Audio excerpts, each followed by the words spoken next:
Code ROAM on PrizePicks to get $50 in bonus promo funds instantly when you play $5. Win or lose, you get the $50 bonus credit just for playing. It's guaranteed. PrizePicks. Run your game. You do have to be present in certain states. Visit PrizePicks.com for restrictions and details. At Straight Talk, we are all about no-brainers. Calling grandma for her recipe? No-brainer. Streaming one more episode at 2 a.m.? Big no-brainer. Getting real unlimited data where you buy bananas? The ultimate no-brainer. Switch now and get a free Samsung Galaxy A16 5G or Moto G Power 5G 2025 with select plans. Straight Talk. Real unlimited data. Available at Walmart and straighttalk.com. Offer valid through 7/20/25. Taxes and fees apply. Requires in-store activation of single line gold unlimited plan or higher. For network management practices, visit straighttalk.com/terms. Copyright 2025 Verizon. Have you tried hands-free Skechers slip-ins yet? Because if you haven't, you're missing out on technology that changes how you think about shoes. First, these are not just regular slip-on shoes. They're not just a pair of loafers without laces. But what makes them different is the technology inside that lets you just step into them. There's a built-in hidden shoehorn that slides your foot in, so they look, feel, and wear just like a pair of shoes you're used to. Except you don't have to bend down, struggle to put them on, or touch them. Try them at a Skechers store, Skechers.com, or wherever stylish footwear is sold. As hurricane season approaches, remember that your local Demco cooperative is ready, and we encourage you to get ready too.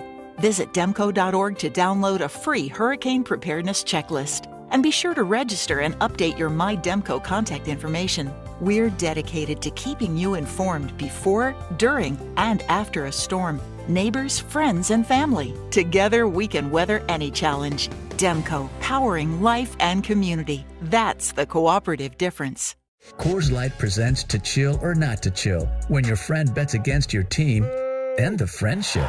Or choose chill because you're drinking Coors Light with your buddy. Coors Light, choose chill. Celebrate responsibly. 2024 Coors Brewing Company, Golden, Colorado. Why do billion-dollar insurance companies regularly delay and deny valid claims? Because that's how they got to be billion-dollar insurance companies. If you've been injured, I'd like to help. Spencer Callahan is the one to see. Call 387-2323. LA filing number 16-7969. WNXX Jackson, KNXX Donaldsonville, and WDGL HD2 Baton Rouge. This hour brought to you by Spencer Callahan Injury Lawyers. LA 21-12681. Offices in Baton Rouge.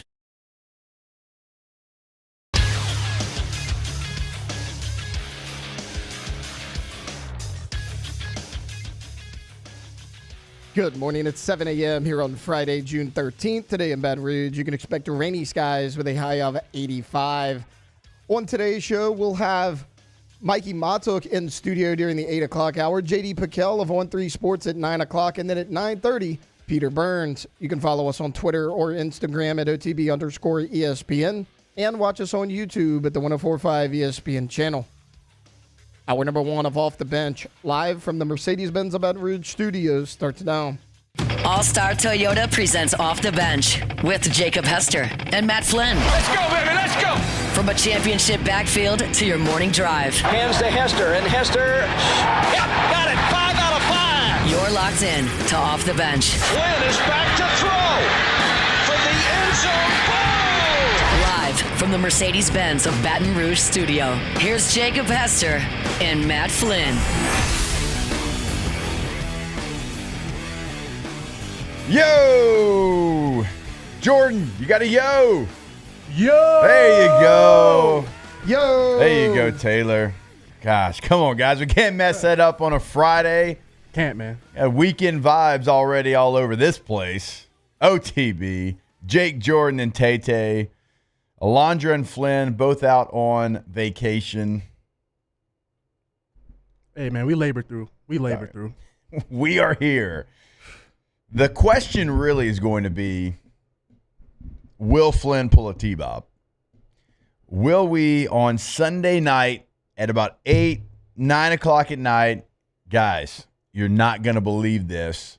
I booked my flight on the wrong day. I won't be back until Tuesday. I'll say no. I'll give him the benefit of the doubt. Got no reason not to trust him until he gives me a reason. True. So it's true. I'll give him the benefit of the doubt. I don't even know. I don't know how many times that happened to T-Bob, though. I got to the point to where I was surprised if it didn't happen. Yeah. Guys, you're not going to believe this. I guess I will. I messed the dates up. We planned for this. I'm like, yeah, bud. I'm going to be solo Monday. I knew that. Got to dig it out the mud, man. But it's going to be okay. I can't do too much about Flynn. He did provide me with some My High, so I'm feeling great. You know, the energy is up. Yeah. Just go get some My High. Yeah. DrinkMyHigh.com. Go check it out. That is Jordan's voice that you hear there. He is filling in for Alondra. Jordan, what, wild sports take have you and Tay been yelling at each other here at 7:02 a.m.? Well, really, we've been talking about My High, honestly. Like, we haven't really got to the sports takes because, I walked in and I saw the My High. I'm just like, yo, Matt Flynn's the owner of this company. Why we don't have My High around this building? What is going on around here? Because he's cheap. Yeah, and I find out he's cheap. So very cheap. But he did provide the little he has liquid. a box here. Yeah, he does have a box of My High. Anybody that wants to come in and get a little bit there. So we will all be back together, I do believe, on Monday. But Musso's in on Monday. Never mind. Musso's in on Monday. Never mind. Moose will be in for a lunch. Yes. Like we were saying beforehand, nothing like starting a new show and then just a week into it, it's like, hey, by the way, I got to go on vacation. It's only 2 of the 4 members too. Like, it's even worse than Flynn out just being out. Let's see where are we? We're June 13th. For the 4th, I am trying to go to the beach, and so I'm going to, like I typically do when I go, going to zoom in to the show. Now, when I do that, obviously, that was with T-Bob, and T-Bob brought us, in from breaks and did all the talking and all that. I wonder if Flynn knows that he's going to have to do that. You better prep him. It's going to, he's going to, it's time to put the big boy pants on. You got to drive. And he's going to have to drive the show while I am at the beach. Now, a bad teammate would have just left him hanging by himself. Yeah. I'm going to be a good teammate. I'm going to, still come on the show every morning and sit here and hang out. But I don't know, Taylor, I don't like the way you're smiling right there. I'm just thinking, what happens if there's you'll be there because you do it all the time. But what if there's an internet issue? Flynn's going to be sweating the whole show. I'm excited. Yo, really, honestly, because I know he's not listening in Turks and Caicos right now. Oh, wow. We actually do need to plan a 7:15. I'm just going to turn my computer off it just crashed. Yeah. Oh, no. Yeah. Because you'll be up on the screen and I'll just tell him, hey, we lost him. And then he's or he's going to lose his mind. He's got to come back.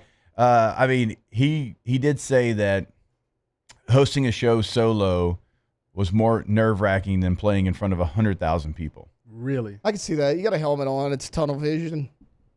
And you're prepared for it. It's what you've done. Yeah, I'm about to say it's what you've been doing, your whole life. So I get that. But look, nothing's wrong with a little baptism by fire. Sometimes you got to get thrown in the fire and survive. And that's the best way you can learn from it is by getting thrown in the fire. I am trying to think what my first, so I actually kind of did solo before I got here. Not every day, but it would be some of the time when I was hosting in Shreveport. But the one that kind of stands out to me, I was pretty new to SiriusXM because it, wildly enough, I started this in February and I started SiriusXM in March. Okay. Of the same year, 2018 probably. And me and Big Swagoo, Marcus Spears, were doing a show together, right? And it was a Friday, and I don't remember what happened, but we were going to have on. It was maybe Kirby or somebody like the Kirby Smart, somebody of that nature, And about an hour into the show, Spears' stuff just crashes. Okay. So I got 2 hours left, national radio, by myself.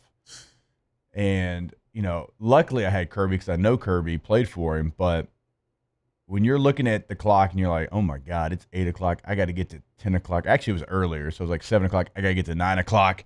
I'm by myself here. This is national radio. It's what are we going? And I didn't have a producer at that time that was talkative on the mic. Yeah. He was very, very good at the technical side of it, but he wasn't a talker. Oh, man. You're going to talk about, and if you go solo in a show, right, you plan, you prep, you have everything in front of you. You have your talking points. Hey, at some point I got to give a 7-minute dialogue on something, right? Yeah. Ooh, now when you're not ready. Oh no, not when you haven't done that. That was probably the most nervous I've ever been on a microphone, just because brand new to this national company, and this is going like through North America. oh wow. And I'm sitting here, and I'm hosting it, and I'm leaning on Spears, and then doom, out. Do you feel like you became better from that point on? Like the nerves are just gone from that point on. It wasn't even like a nerves. It was like a disappointment that I didn't have it ready to go like I would have. Okay. And so like from that day forward, and my Sirius XM boss always laughs at me because, we have technical issues. I mean, even though because I'm in Baton Rouge, EJ's in Miami. When Bobby does it, he's in Columbus. My producer, one's in LA, one's in DC. So you're going to have things pop up every now and again, right? And I always have like the 11-minute monologue ready to go. Yeah, any moment. At any show that I do, I am ready for that 11-minute go right into it monologue of what I'm going to talk about, and we'll figure it out at the back end of it. So that taught me that you have to have that ready to go. That's like my biggest fear when I'm solo hosting for you guys, because like Jake, I don't know if you're aware of this. I love me a monologue. It's kind of my thing, but whenever I have like a guest scheduled, I learned this because it happened to me one time, just like you're talking about. I have a segment ready to go. If they don't answer, if the call drops, whatever, like I'll always have something back up because of that. Oh, they never that's going to happen. When you're doing a solo show and you've got guests lined up to kind of, okay, if I get to there and then I get to there, I can make this point, I can make that point. Somebody's not answering. Yeah. That's going to happen. I don't think there's any question about that. All right, we do have, as Tay laid out, a ton to get to. We're going to have Mikey Matuk actually sit in with us for the full 8 o'clock hour. Somebody that's been in Omaha, somebody that's played the full distance in Omaha, won a national championship. So very excited to have Mikey in studio with us. We are going to have JD Patel on 3 Sports. You've seen JD everywhere. He does a fantastic job. Jordan's a little nervous because JD is pretty high on the LSU Tigers. I tried to calm Jordan down because there's a lot of people that are high on the LSU Tigers. Our guy Connor O'Gara, who joined us yesterday, he's got him winning a national championship. Jordan, I understand where you're coming from, but also it is okay to have that kind of alpha confidence as well. You're right. I appreciate that everybody wants to blow smoke up our you-know-whats. I appreciate that. But it's like, man, I'm not going to really be fully bought into this season just yet until week 1. Until I see what happens after that Clemson game, because you have to show me. I get it. It's not the end of the world if they lose against Clemson week 1. But at a certain point, you can't go 0-6, with your week 1 matchups. Like that, at a sooner point, you got to start the season 1-0. Mm-hmm. So if they do that, then I'm like, okay, I'm all in. I'm on the nuts bus, baby. We riding. But if we 0-1, hey, the nuts bus needs some gas. I don't know what to do. Brian Kelly, he doesn't know how to change a tire. Something is going wrong, and everybody hyped it so much. Yeah, it's gonna come back. I think it is very fair. I think it's very fair for LSU fans to say, I think we can be that team, but the opener, and wildly enough, I mean, you can lose the opener, and you go 10-2, lose one SEC game, and you're in the playoff. Yeah, 100%. But PTSD from losing that opener, and you're right. How many times, have you fought back? You lose the opener, and it's like you're scratching, you're clawing, you're fighting, and then you fall one game short of what your goal was. Like if you'd have won the opener, if you just started the season 1-0, it'd be different. Didn't that happen to Jaden Daniels his first year? Was that his first year? They went to the SEC championship game that year. If they would have beaten Georgia. Yeah. Because they wound up with 4 losses. Okay. They had 3 in the regular season. Mm-hmm. So if they would have beaten Georgia, I don't think they would have gotten in at 9-3 or 10-3, whatever they would have been. Yeah. Kelly was on that podcast the other day.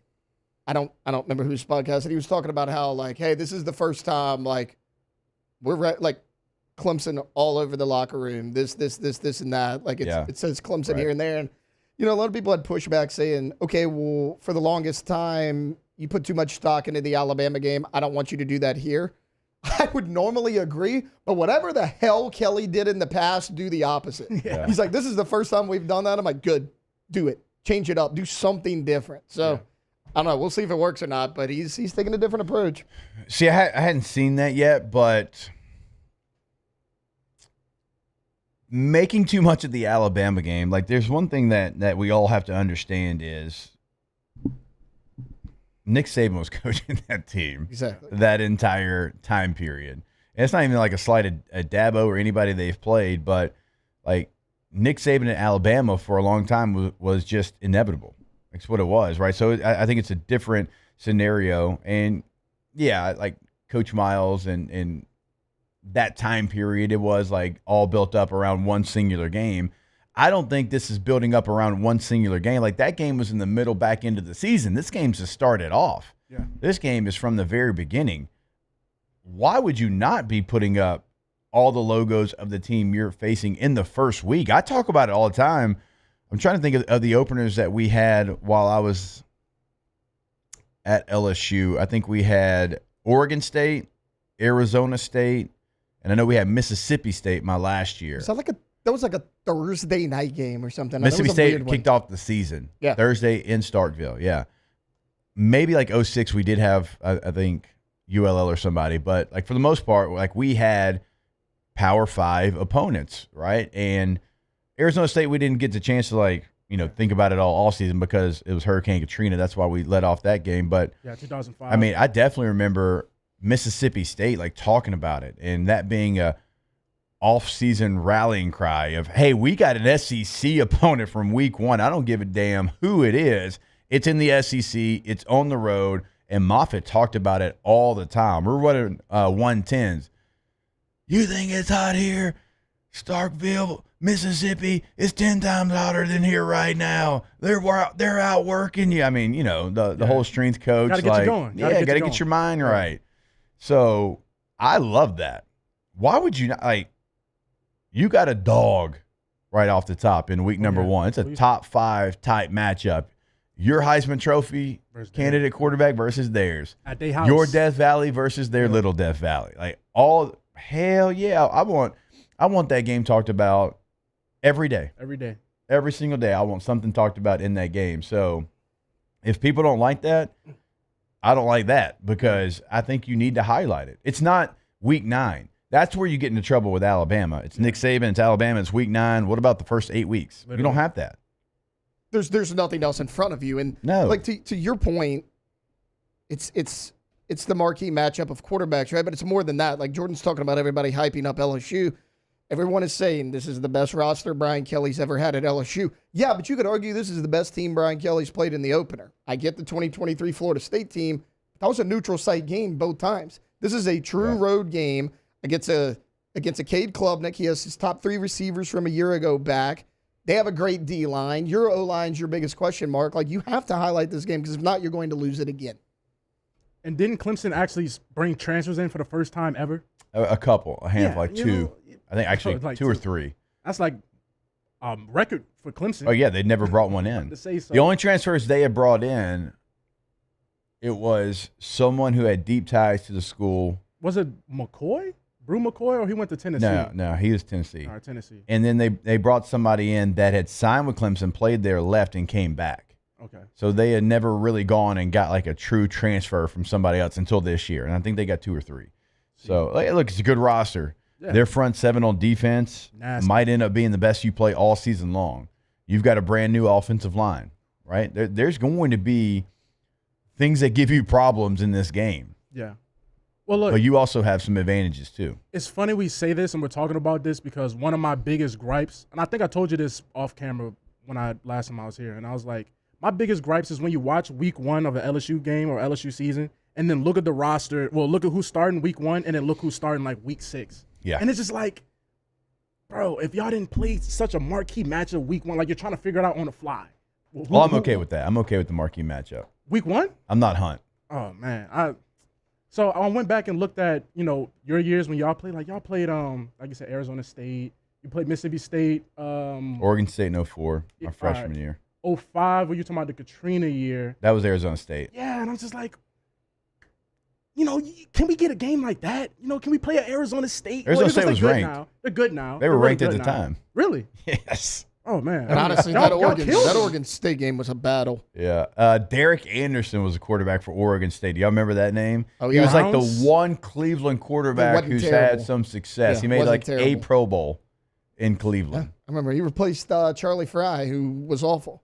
That's like 5 Pro Bowls if you get that in Cleveland. You get one yeah, Pro Bowl, that's there's like no 5. question. Yeah. I am not. I don't want to play Little Sisters of the Poor in week number 1. Like just go win. Just go win. Florida State had to play you, and they beat you twice. USC had to play you. They beat you. UCLA played you. They beat you. Mississippi State played you. They beat you. That Mississippi State they had to play LSU, and they won. So I'll never forget that Mississippi State one. Figure it out. You remember after we lost that Mississippi State game, they grittied on the Tiger Eye in the middle of the field. Like it was like right after the national championship. Yeah, it was right after maybe the greatest college football season of all time. That was such a slap. They didn't know that team wasn't going to be very good. Yeah. So when they hit the gritty, I was like, oh, okay, bet. Okay, all right. No love and war. Look, Mississippi State doesn't get to celebrate football victories over LSU very often. Not really any victories. Yeah, really though. All right, we will step away. When we come back, we'll certainly get this thing started. We'll look at Omaha. Game starting today, kicking off with Coastal Carolina and Arizona. We all know LSU set for tomorrow, but we break it all down when we come back here on OTB. Off the bench.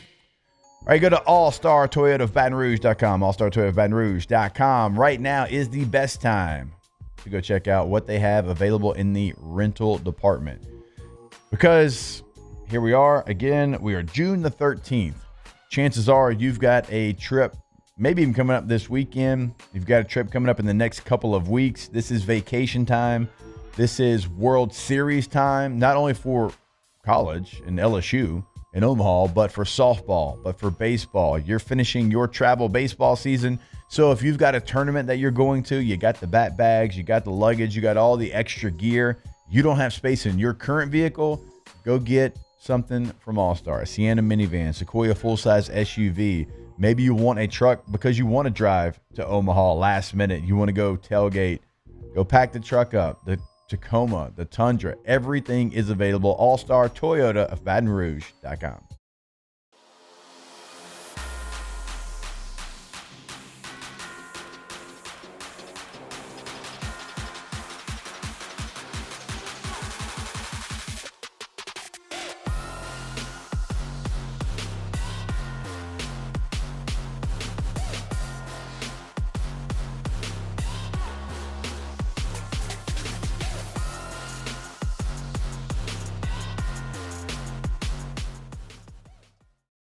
At Ochsner, we know healing is a team sport. That's why we've partnered with world-renowned orthopedic surgeon Dr. James Andrews to create the Ochsner Andrews Orthopedics and Sports Medicine Institute. Whether you're a professional athlete or a weekend warrior, our team of specialists are dedicated to getting you back in the game. So whatever your reasons are for reaching your personal best, we've only got one: you. Ochsner Andrews Institute. Long live you. At Atmos Energy, our smart choice solutions help customers save energy and emissions with rebates up to $500 off high-efficiency natural gas appliances, smart thermostats, and weatherization upgrades. Together, we're fueling our energy future. Gulf Coast Office Products is a nationally recognized Savin office equipment dealer based right here in Louisiana. Over 100 employees strong, Gulf Coast has the boots on the ground to support all vertical markets, from education, engineering, legal, and finance. With the latest in office technology, from desktop to production segment units, Gulf Coast and Savin have the perfect fit for you. Call 225-756-2644. That's 756-2644 for Gulf Coast Office Products. At Bayou Automotive, we believe in a sales process that puts you first. We want you to experience an easy purchase with clear pricing and great service. Let Bayou Ford and Bayou Chrysler Dodge Jeep Ram be your trusted partners in finding your perfect vehicle. The crew at Bayou Automotive is going to do right by you. These ice cubes could have been a thankless bed for an all-you-can-eat salad bar. But instead, they cradle and cool the crisp, refreshing Dos Equis. Nicely done, Ice Cubes. At Luba Workers Comp, our journey began over 30 years ago with a simple belief. our clients come first. At Luva, our business has always been focused on people, not policies. Through every success and challenge, we've continued to grow because we've stayed true to our values, committed to providing you with genuine dependability. Because your well-being is more than a priority. It's our purpose.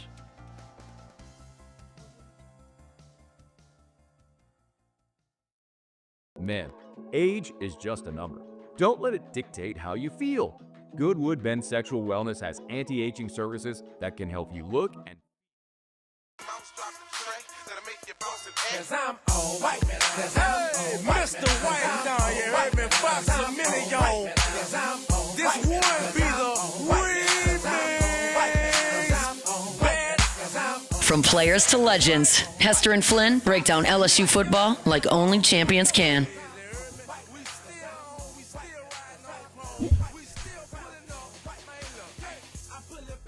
What Big Voice Lady doesn't know is we're breaking down something different right now.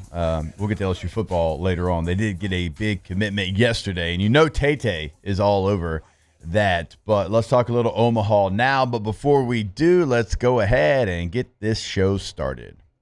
It's time to get to work, courtesy of GoFlow IV Spa, where hydration, vitamins, and a summer-ready glow are always on tap. Now, for starters. GoFlow IV Spa. You can check them out on Facebook. You can check them out at goflowiv.com. 225-953-8150 is the number. Summer is here, and Louisiana heat is no joke. So go see our friends over at GoFlow IV to go ahead and get hydrated. It is right on Jefferson near Bocage. Book your appointment today. All right, as we get this thing started, obviously all the talk around town is Omaha and Omaha, Nebraska, as LSU is getting set to take on Arkansas tomorrow night. But to get things started there in Omaha, it will be Coastal Carolina taking on Arizona. That game is going to be at, I believe, noon, correct? Isn't that a 1 Eastern first pitch? So it's going to be at noon, and then at 5 p.m. local time, you're going to have Oregon State and Louisville. And we talked about it yesterday, got a little excited, maybe even got ahead of ourselves as we're talking Coastal and Oregon State. Do we believe that there's going to be any other outcome, or are we riding with Coastal Carolina and Oregon State in these first-round matchups? Coastal for sure. The Oregon State one could get a little bit dicey, but I mean, yeah, everybody's kind of projecting those two to, be the final two remaining in that top part of the bracket. Jordan, you do Hunt's show a lot, so you have to listen to a lot of baseball takes. You have 97 different Major League Baseball hats that you wear every other day, so I know you've got to have a baseball take here. My baseball take is LSU championship. Let's go. I mean, so you tune Hunt out's what you're telling me. Well, it's just more college baseball-wise. It's like LSU. Everybody else really doesn't matter. Like I'm not the college baseball guy. I like college football. I like college basketball. I like the pros. I'm more of a pros guy when it comes to baseball. But of course, I watch LSU. I'm favorite LSU players though. I'll tell you that. I can, Sorry, Hunt. Sorry that Jordan doesn't listen to you. Whoa. I do apologize. Well, it's used to it. That's true. Yeah, I got Coastal. I've got Oregon State, and if they do advance, that Game 6 that we talked about yesterday could be electric. Coastal's got all the belief that they can go win this deal, and they don't want to hear about being a mid-major. They have won a national championship. Sure, it was it 9 years ago now? 2016, I believe, is when that went down, but that doesn't matter. Like, when you get that done, then everybody that follows behind that championship believes that they are that. They are champions. They have the ability to go win a national championship. And so I do like Coastal there in that matchup against Arizona. And then for the Beavers, for Oregon State, like, blue bloods don't play on the road. They just don't. And Oregon State is that in college baseball. Like, think about non-conference games. We're talking Georgia, Ohio State, right? They don't go on the road and play a non-conference game very often. If they do, it's like a one-off with some massive, massive brand that's kind of on the same level as them. But because Oregon State was independent, right? They played in the Pac-2 in football. They played in the West Coast Conference in basketball. They're independent in baseball. They didn't have a home. they didn't have the ability to play weekend series there in Corvallis.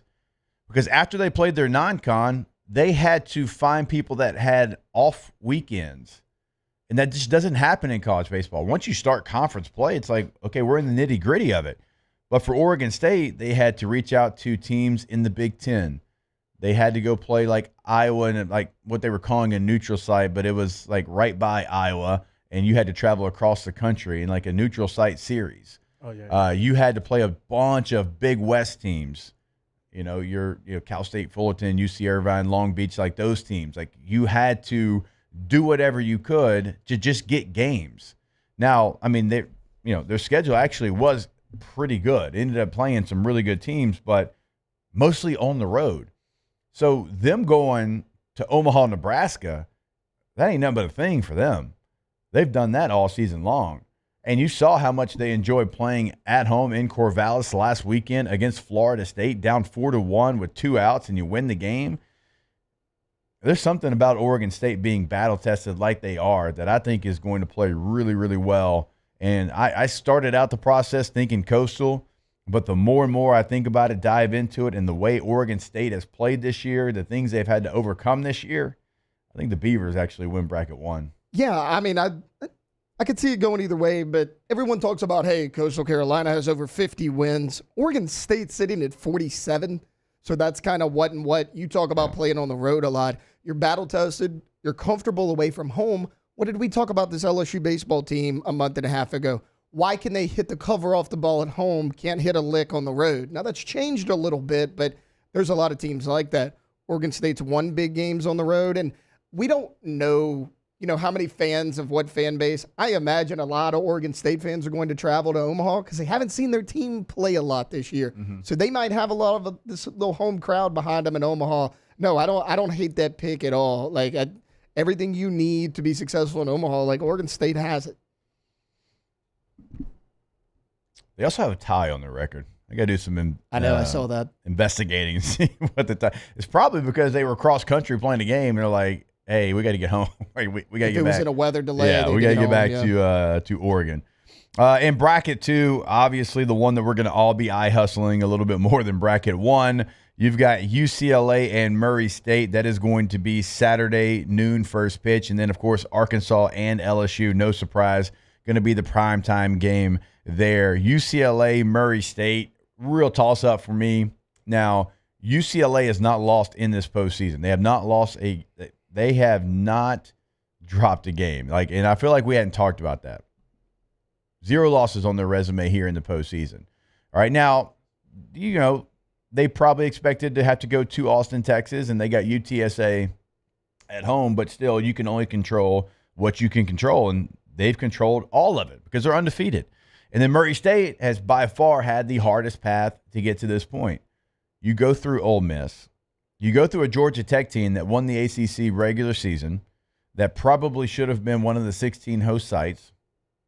And then you go on the road to Duke, and you lose the first game and have to come back and win the next 2, and you do just that. They have been through the fire. There's no more Cinderella, win one for the Gipper. They believe that they belong there. And just like I talked about with Coastal Carolina earlier, with them winning a championship in their history. Now, Murray State certainly has not won a championship. First time they're in Omaha, but you know that they're leaning on Fresno State in 2008 as a 4 seed, playing kind of a similar path that they've had and going to win a national championship. Murray State's been a really good team all season long. They were a 4 seed, but they were 44-15 on the year. What chances do we give the Racers against the Bruins? I don't give them much of a chance. I hate to say that. I know a lot of people were picking UTSA against UCLA. I was not one of those people. I've been very impressed with UCLA. If this is a team that's won a lot of games, Rob Chalosky for UCLA might be the best player in this tournament. For those of you who don't know, the guy hits 367 and has 23 home runs on the season. He can hit a little bit. I mean, he's got 73 RBIs, and really out of the top 5 guys in their batting order, the lowest batting average is 313. Yeah. I mean, these guys can hit. And Murray State, they've had good pitching. Their staff's not going to be that deep. So if UCLA can get to that starter early on, I think this batting lineup can have a lot of success. UCLA's got two pretty decent starting pitchers. Like, I really like the Bruins. Their team, I mean, I know we talked about it the other day. You were saying take LSU-Arkansas out of it.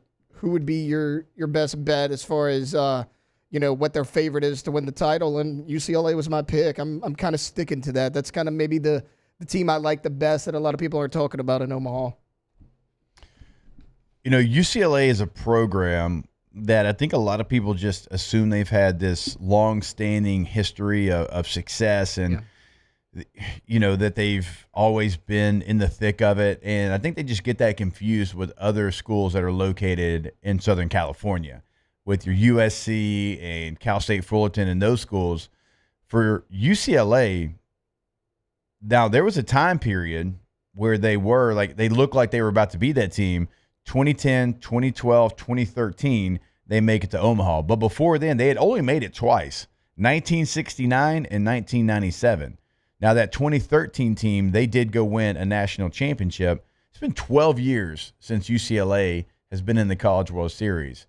So, the history, and I'll be honest with you, I was surprised by that. I just, growing up, it's like Southern California, USC, all these other teams. And I remember UCLA being in there. They were not. I mean, they had a chance to really parlay that 10, 12, 13 run into extended success, and they didn't do it. Now, they've been close.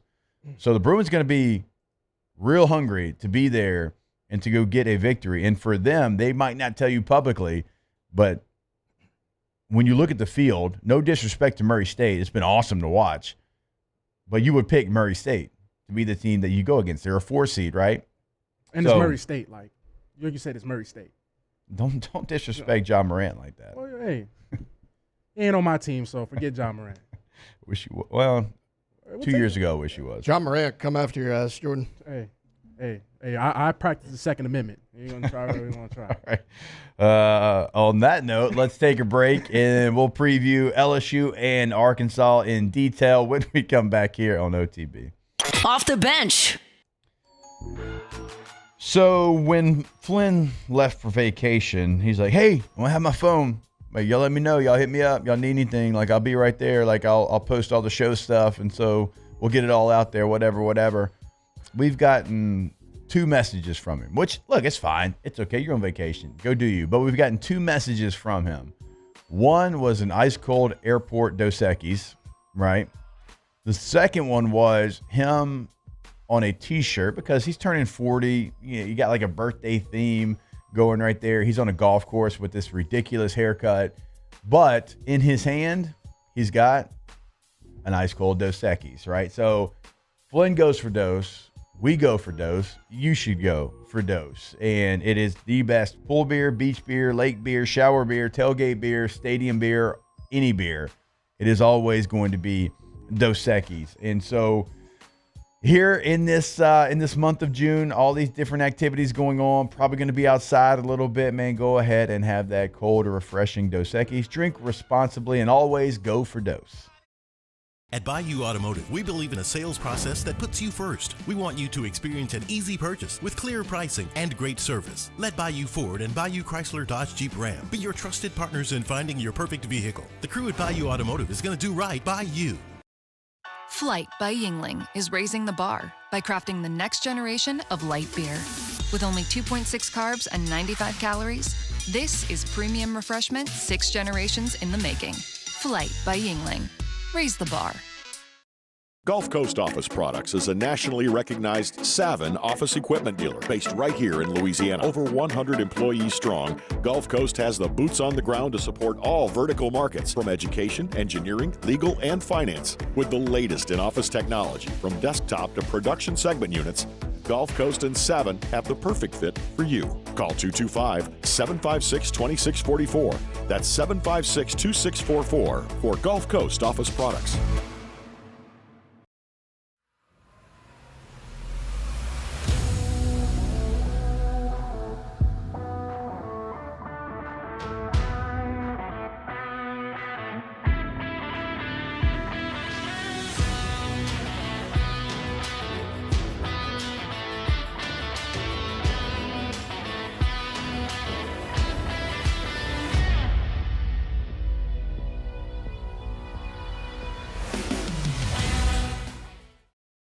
ED, low T, or simply seeking to optimize your health and performance? Goodwood Men's Sexual Wellness offers a range of discreet services to address your specific needs. We empower men to reclaim their health and confidence. Visit yourgoodwood.com. These are the luckiest ice cubes in the world. They could have been a thankless bed for an all-you-can-eat salad bar. But instead, they've been called upon to cradle and cool a crisp, refreshing Dos Equis. Huh. Looks like the lucky just got luckier. Dos Equis. At Auctioner, we know healing is a team sport. That's why we've partnered with world-renowned orthopedic surgeon Dr. James Andrews to create the Auctioner Andrews Orthopedics and Sports Medicine Institute. Whether you're a professional athlete or a weekend warrior, our team of specialists are dedicated to getting you back in the game. So whatever your reasons are for reaching your personal best, we've only got one. You. Auctioner Andrews Institute. Long live you.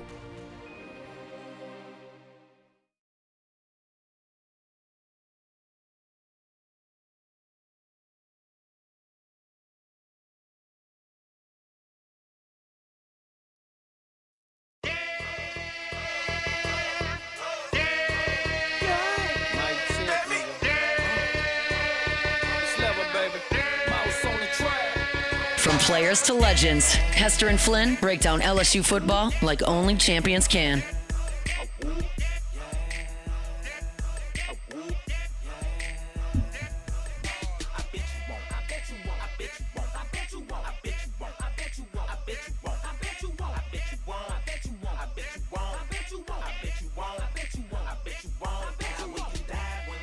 You just kept telling me I wouldn't, so I didn't.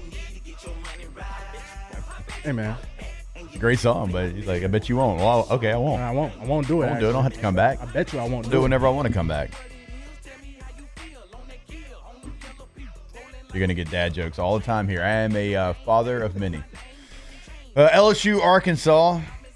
Last matchup here to break down in Omaha. And again, we got Mikey Matuk joining us for a full hour to break it all down. But we're not just going to concentrate on like the one singular game with Mike. You certainly want to get his experience and him being in Omaha, making the run all the way to a national championship. But it is the game that everybody is talking about.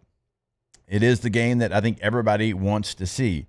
It is blue blood on, do we call Arkansas a blue blood? Because they haven't won that national championship. And for me, you need to win one of those to be a blue blood. I think it's more of like an Oregon in football, right? Like the last 10 to 15 years, they've been pretty good. They've never broken through. Whatever category you put them in, that's where I'm putting Arkansas. Oregon's pretty good. Pretty good comp there. Yep. I was trying to think if I can. I mean, because they haven't won one. Like, well, how many do they have in total? Do you know? Arkansas? Yeah, they don't. Oh, they have They don't zero. have zero. But That's the whole point. They've yeah. been to Omaha. Like if they 10 had times. one, I'd call them a blue blood because they've won a ton of games. Well, that Oregon But comp like, is like to spot be on there. a blue blood, you Yeah. got to go win the entire thing. Yeah. So okay, it is blue blood versus power. Yeah. I don't know. Recent power. Oregon versus Bama. It is a big marquee matchup. Let's just put it that way. It is ace on ace. It is deep lineup on deep lineup. Who are the X factors going to be in the matchup? Like that is going to be something I'm paying attention to. For LSU, all right, you're going against a lefty. All right, so the lineup could look different. Now, the first time that you played this same team, that with this same pitcher, you went with kind of what your normal lineup was at the time. Now, the last time you went against a lefty, against West Virginia, Josh Pearson was the leadoff hitter, all right, because he hits lefties well. Curiel got moved down in the lineup. Do we expect to see the same type of movement that we saw against West Virginia here in this matchup? Because remember, Derek Curiel went, 3 for 3, 5 RBIs in that game where they moved him down. The next game, they moved him back up. But if you do it against a lefty in a super regional, I'm going to assume you're going to do the same thing in Omaha. Yeah, I like Curiel at the top. I'm one of those weird people that's like, you can move the lineup all you want. Don't move your leadoff batter. I think the fact that he went 3 for 3, maybe you keep him because he In the first matchup against Arkansas, he batted at the top. Now he went 1 for 5, but he had 2 RBIs. He scored a run. So, like, he did Derek Curiel things, right? He got on base. Pearson batted cleanup that day, and he actually went 0 for 3. Hit 5th that day, didn't he? Talking about against Arkansas? Yeah, I'm sorry. I'm hit 5th completely that day. looking at it wrong. Went 0 for 3 that day. I think Did have Pearson's 2 in the strikeouts. lineup. Yeah, I don't know if he leads off.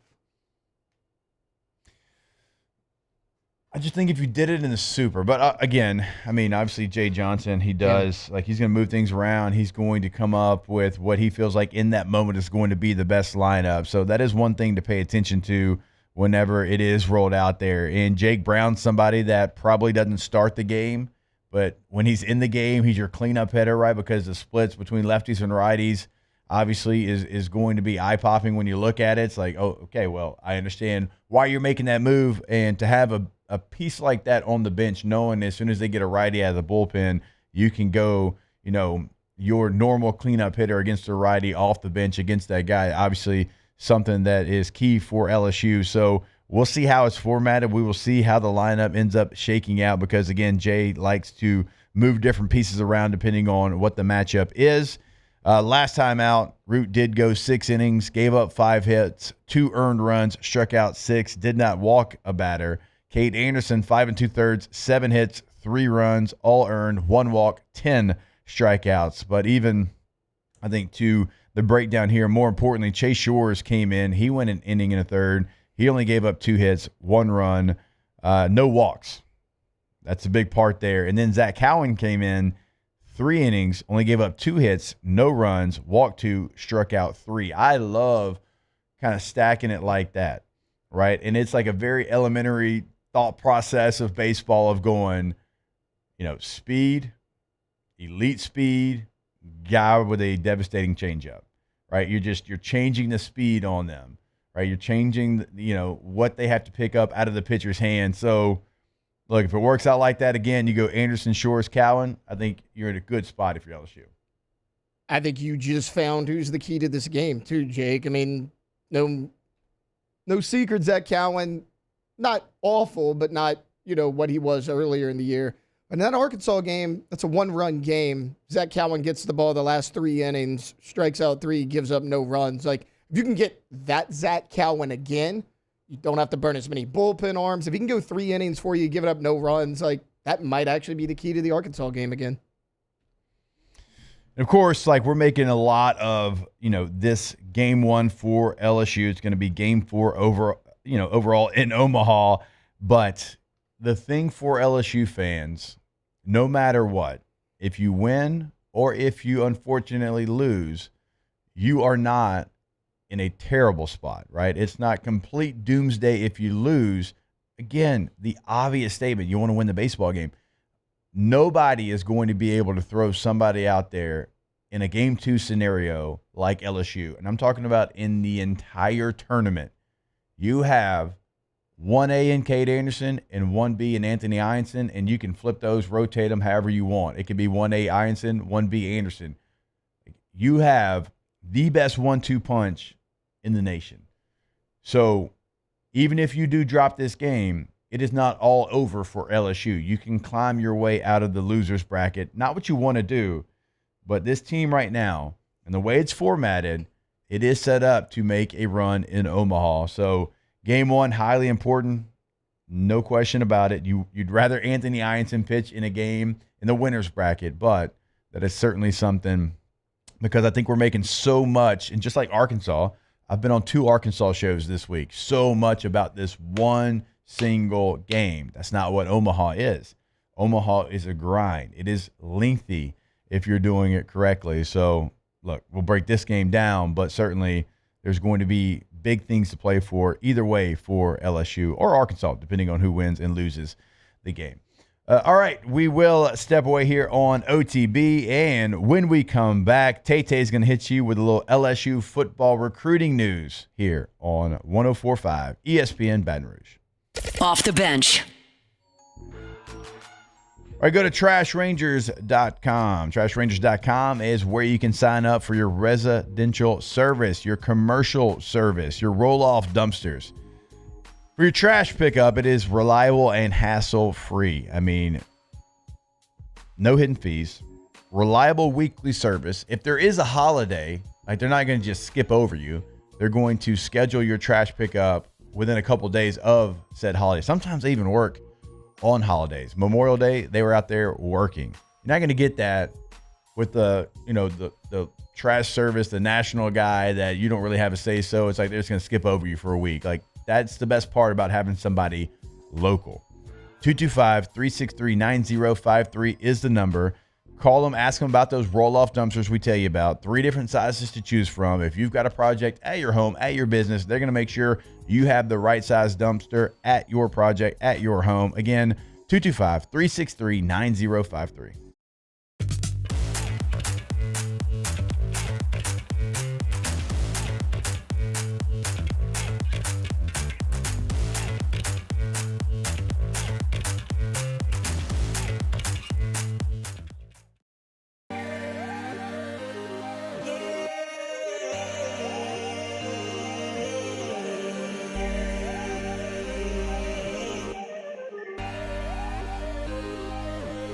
You gotta believe in a dream.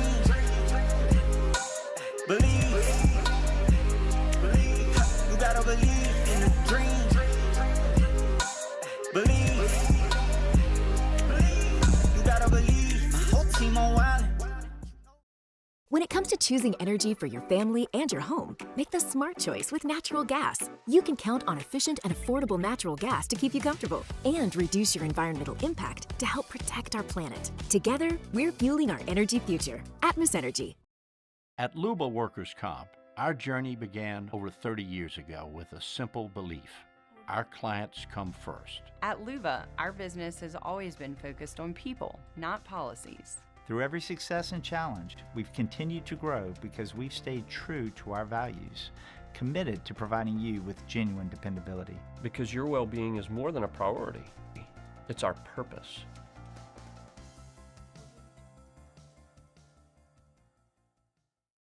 Men, age is just a number. Don't let it dictate how you feel. Goodwood Men's Sexual Wellness has anti-aging services that can help you look and feel your best. Visit yourgoodwood.com and discover a renewed sense of vitality.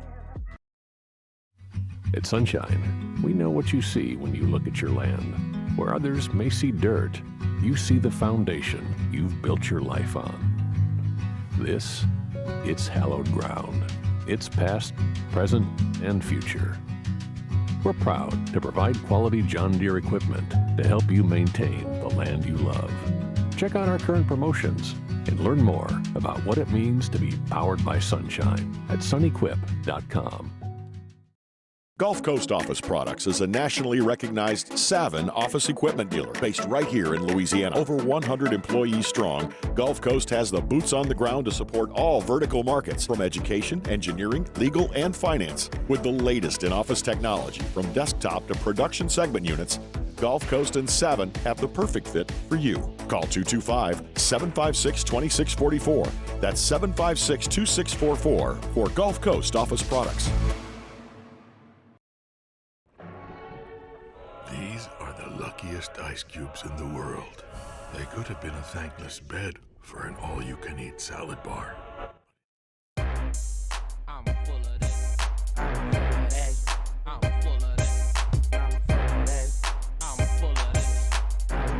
Tigers turn talkers. This is Off the Bench.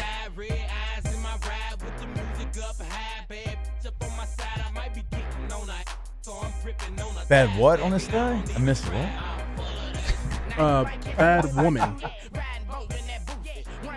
Welcome back in OTB 104.5 ESPN Baton Rouge. And we were actually talking about it during the break there. Certainly, high school football recruiting has changed. We all know that. 10 years ago, we used to have the old Bayou Bash. 10 years ago, we used to do a live show on CST from the convention center. As the signees came in, we would break down every single signee on TV.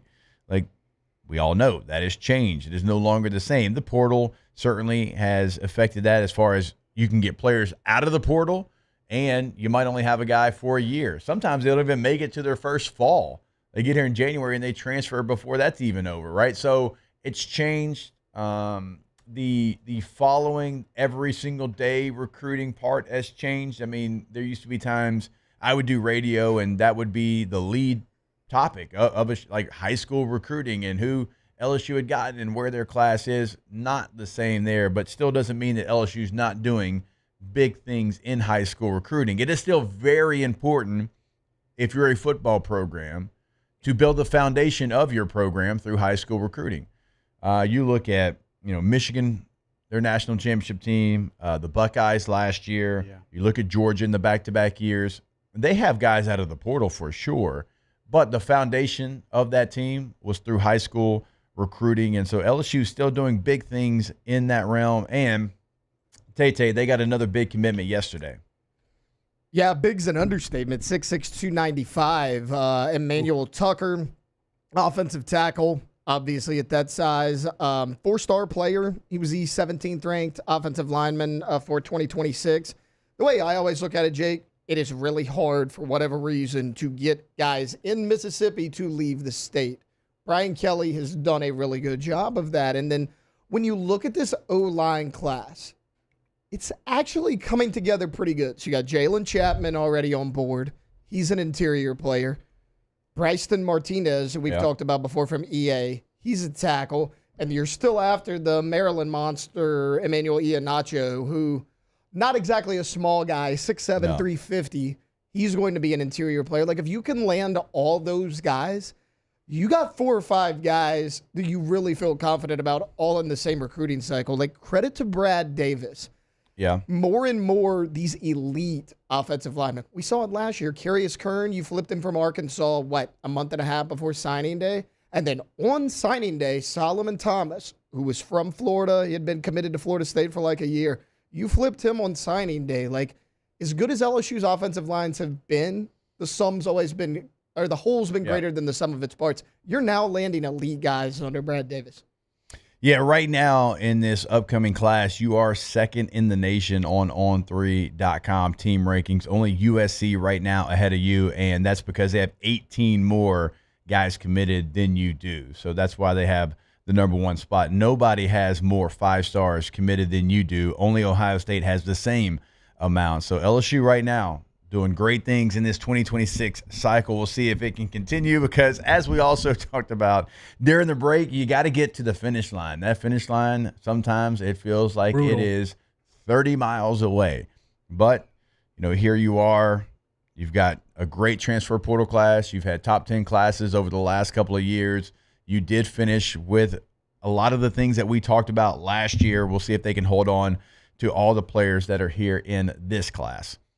All right, when we come back, we are going to be joined by Mikey Matuk. He's going to come hang out with us for a full hour, break down LSU baseball, Omaha, his experience, what it's like when you go the full distance, all of that. When we come back, hour number 2 of OTB.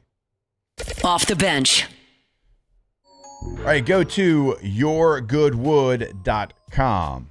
It's a great asset for you if you're dealing with an issue to be able to check out a full list of services that they can help you with. You can find out some different pricing on the website as well. But for me, it's let's book the consultation. Let's go have a conversation. Because why would I not? If there's something that I'm dealing with, something I've been going through, then I want to make sure I get to the bottom of it. And that's what Goodwood is there for. There should be no embarrassment. There should be no half-stepping in there because you're worried about A, B, and C. All your worries are taken away when you go see Goodwood, right? So you can go to yourgoodwood.com, book the consultation right there on the site. But I always encourage you, 225-4GD-WOOD. When you pick up the phone, you dial that, you have that conversation. They're going to help you get on a path to feel like your old self again. Again, get everything scheduled. Check it all out on their website. That is yourgoodwood.com. There it is, the extra mile. On the border of expected and extraordinary for those willing to go further. Like vans customized for work or play. With safety and tech to keep you connected. Supported by a 5-star sales, service, and finance team. And backed by the 1-star you know. So go the extra mile. It's never crowded. because so few have what it takes to go there. Mercedes-Benz Vans. The Windsor Senior Living Community in Mandeville, Louisiana is a beautiful, vibrant apartment community geared toward seniors. They are nestled right in the heart of Mandeville, where seniors live a more carefree lifestyle in spacious apartments with the peace of mind that comes from having a little extra help. Call the Windsor at 985-624-8040 to schedule a lunch and tour. Come see how the Windsor can be your passport to peace of mind. ED, low T, or simply seeking to optimize your health and performance? Goodwood Men's Sexual Wellness offers a range of discreet services to address your specific needs. We empower men to reclaim their health and confidence. Visit yourgoodwood.com. At Luba Workers' Comp, our journey began over 30 years ago with a simple belief. Our clients come first. At Luba, our business has always been focused on people, not policies. Through every success and challenge, we've continued to grow because we've stayed true to our values, committed to providing you with genuine dependability. Because your well-being is more than a priority. It's our purpose.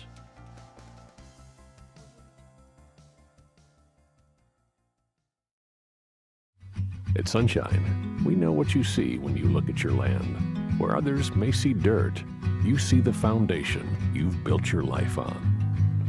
This, it's hallowed ground. It's past, present, and future.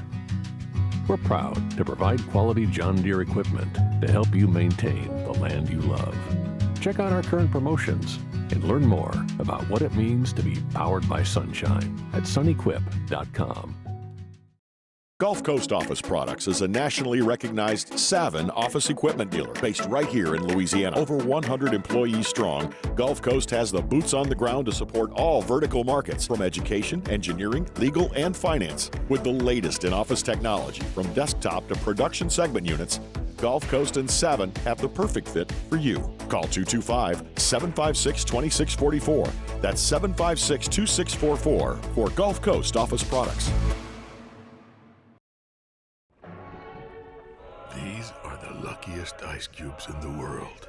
They could have been a thankless bed for an all-you-can-eat salad bar. But instead, they've been called upon to cradle and cool a crisp, refreshing Dos Equis. Looks like the lucky just got luckier.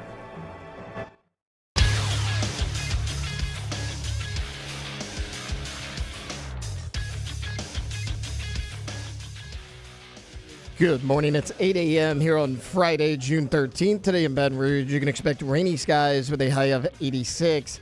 In hour two of today's show, former LSU baseball player Mikey Matuk in studio for a full hour.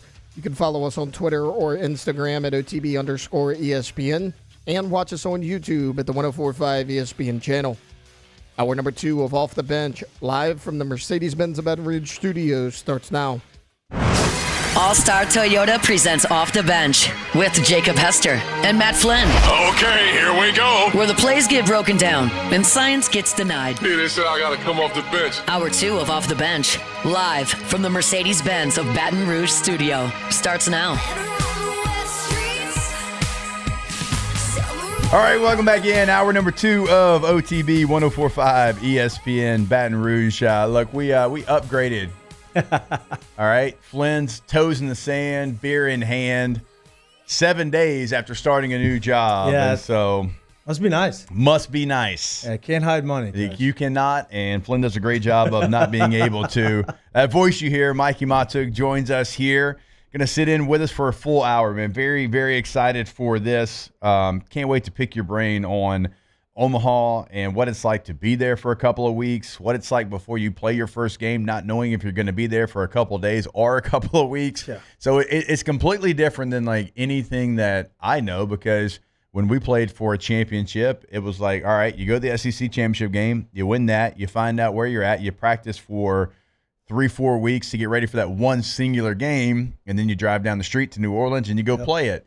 Omaha is completely different. I mean, when you're leaving, when you left Baton Rouge, you didn't know if you're going to be there for 2 games or if you're going to be there for almost 3 weeks. Yeah, we went in there as like it was a business trip. So we went expecting to be there for 2 weeks. Now they've shortened it. Now it's 10 days. It used to be 14 days, which, I mean, as a player, if you go and you win every game and you get some off days, it's all. I mean, we went 2 straight wins, 3 days off, another win, 3 days off. So it was like, you know, we got to experience the gambit of Omaha. We got to enjoy the baseball side of it and then enjoy the off the field side of it. Like, did y'all like go watch other games, or were y'all just like kind of hanging out with each other? Yeah, hanging out with the boys, going out to restaurants. Your family's there, so you're going out to eat. You have a lot of family time. You know, obviously, outside of baseball in Omaha, there's really nothing. Oh, well, you know, I didn't want to like call out Omaha because I didn't really know. You know, just you got the zoo.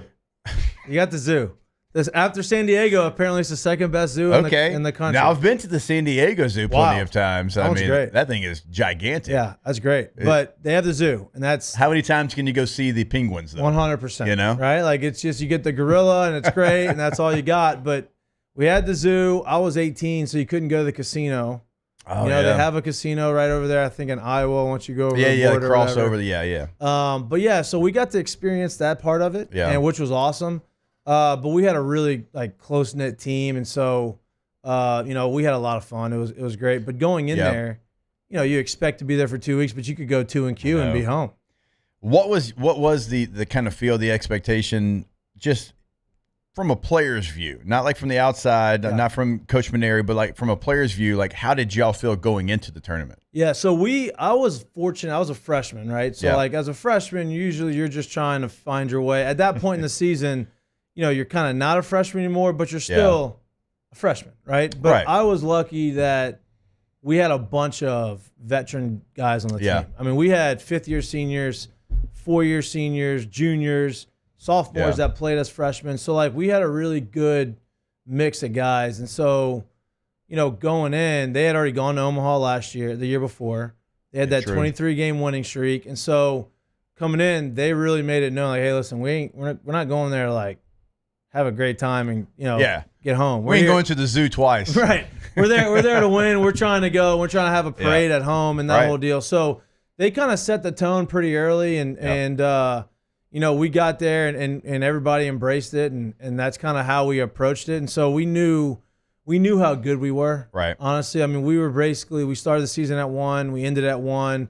There was a couple times throughout the course of the year where we ended up maybe slipping to 3 or 4, but we knew how good we were, and we knew we were going to win it. One of the things that I have to imagine is just a great feeling is when you play for LSU, you go to Omaha, you know no matter what, nobody is going to have more fans than you have there. Dude.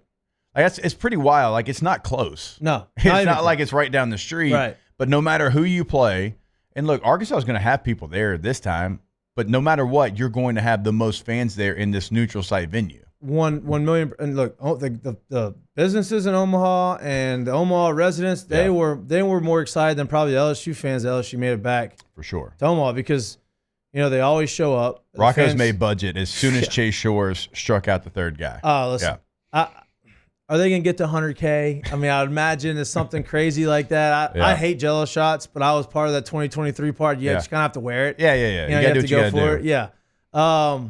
But they were pumped, right? Obviously, LSU brings a lot of fans, and it's, you know, going in there. I'll tell you what, when we got there, you have this your first like open practice. Yep. So you're going to, and you have a practice, and you're kind of out there, and it's open to the crowd, right? And so you have everybody in there. So you're taking BP with 20,000 people in the stands, and so you're like, now you're trying to hit the ball over the scoreboard. I was about to say, is that like one of those, like when you go to a charity golf tournament and like there's people like lined up as you drive? Is it a little bit like that feeling? Yeah. You're not working on anything in batting practice. You're trying to hit the ball as far as you can. Yeah. And it was, I mean, I'd never been nervous hitting BP before, and that was the first time. And then Chad Jones, obviously, on that team. Yeah. And Chad was pitching at that point. He wasn't really playing in the outfield, but he was still hitting BP. Yeah, right.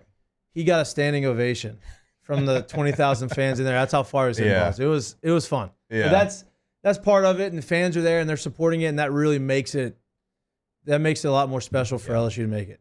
Yeah, I mean, everything surrounding it. And I love the fact, and we were talking about this with Jay yesterday, I do love the fact that it is like this one singular location of, Mikey, like when you're playing in February, March, like you're thinking in the back of your mind, Omaha. Like that's what you're doing. And I kind of, when I'm in high school, right, and we're playing for state championships, we're breaking it down on Dome, Superdome, right? 1, 2, 3, Dome, right? And y'all can do that in baseball. Softball has that in Oklahoma City. And I love that because, like, you have this goal. And then once you get there, and I saw some videos of LSU walking around, the guys that had never been there, you could tell, like, they had visioned that moment walking into that stadium, looking around because, well, that's what you think about. 100%. It's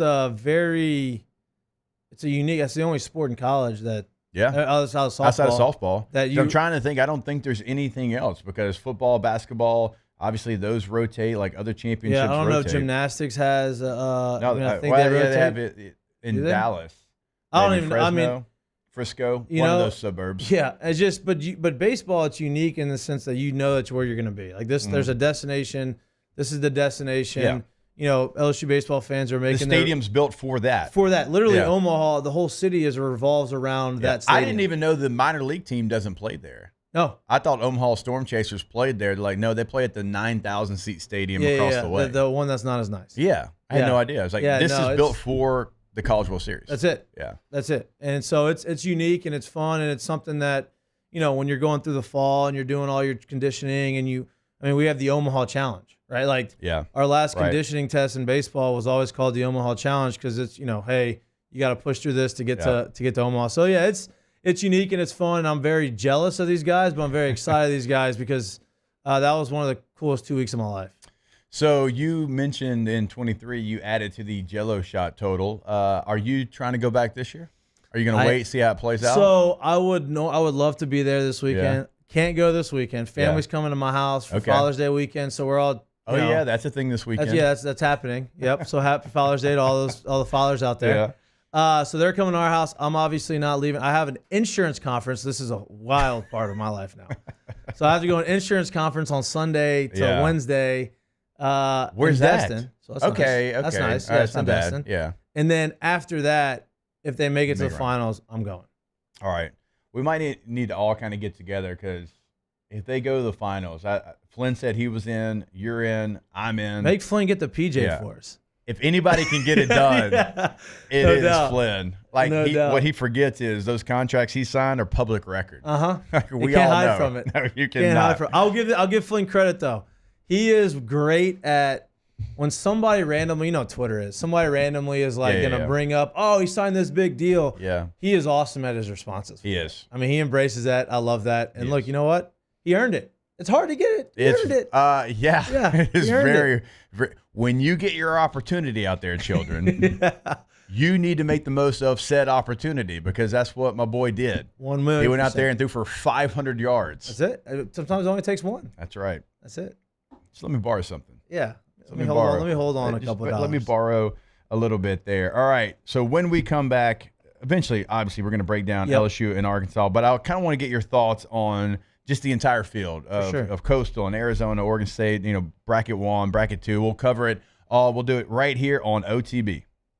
Off the bench. All right, go to PelicanRoof.com. PelicanRoof.com is the website. Remember, check out those financing options right there on the homepage of the website. It is right there, top tab. Click on that.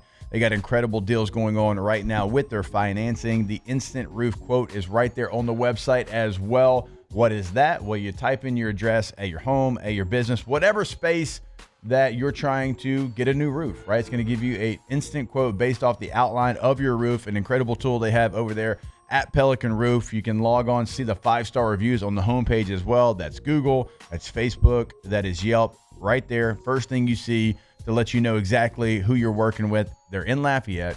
They're in Baton Rouge, not driving back and forth. They have offices in both Lafayette and Baton Rouge, always doing something big in those local communities as well. In Baton Rouge, 225-228-2865, and always online at pelicanroof.com. Family owned and community driven. Service Chevrolet Cadillac, a legacy you can trust since 1972.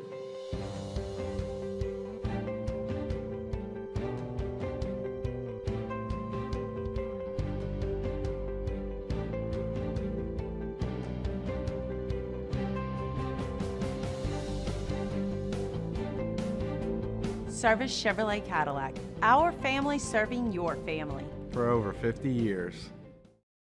Baton Rouge's home for real rock. It's Eagle 98.1. Foo Fighters. Led Zeppelin. AC/DC. Pearl Jam.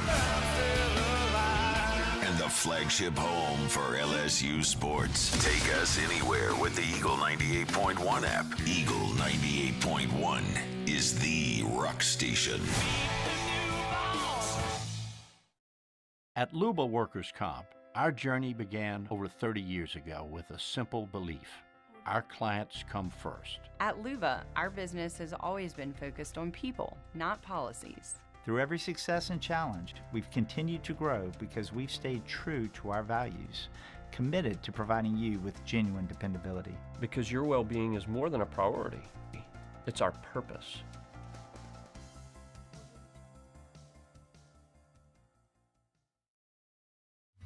At Sunshine, we know what you see when you look at your land. Where others may see dirt, you see the foundation you've built your life on. This, it's hallowed ground. It's past, present, and future. We're proud to provide quality John Deere equipment to help you maintain the land you love.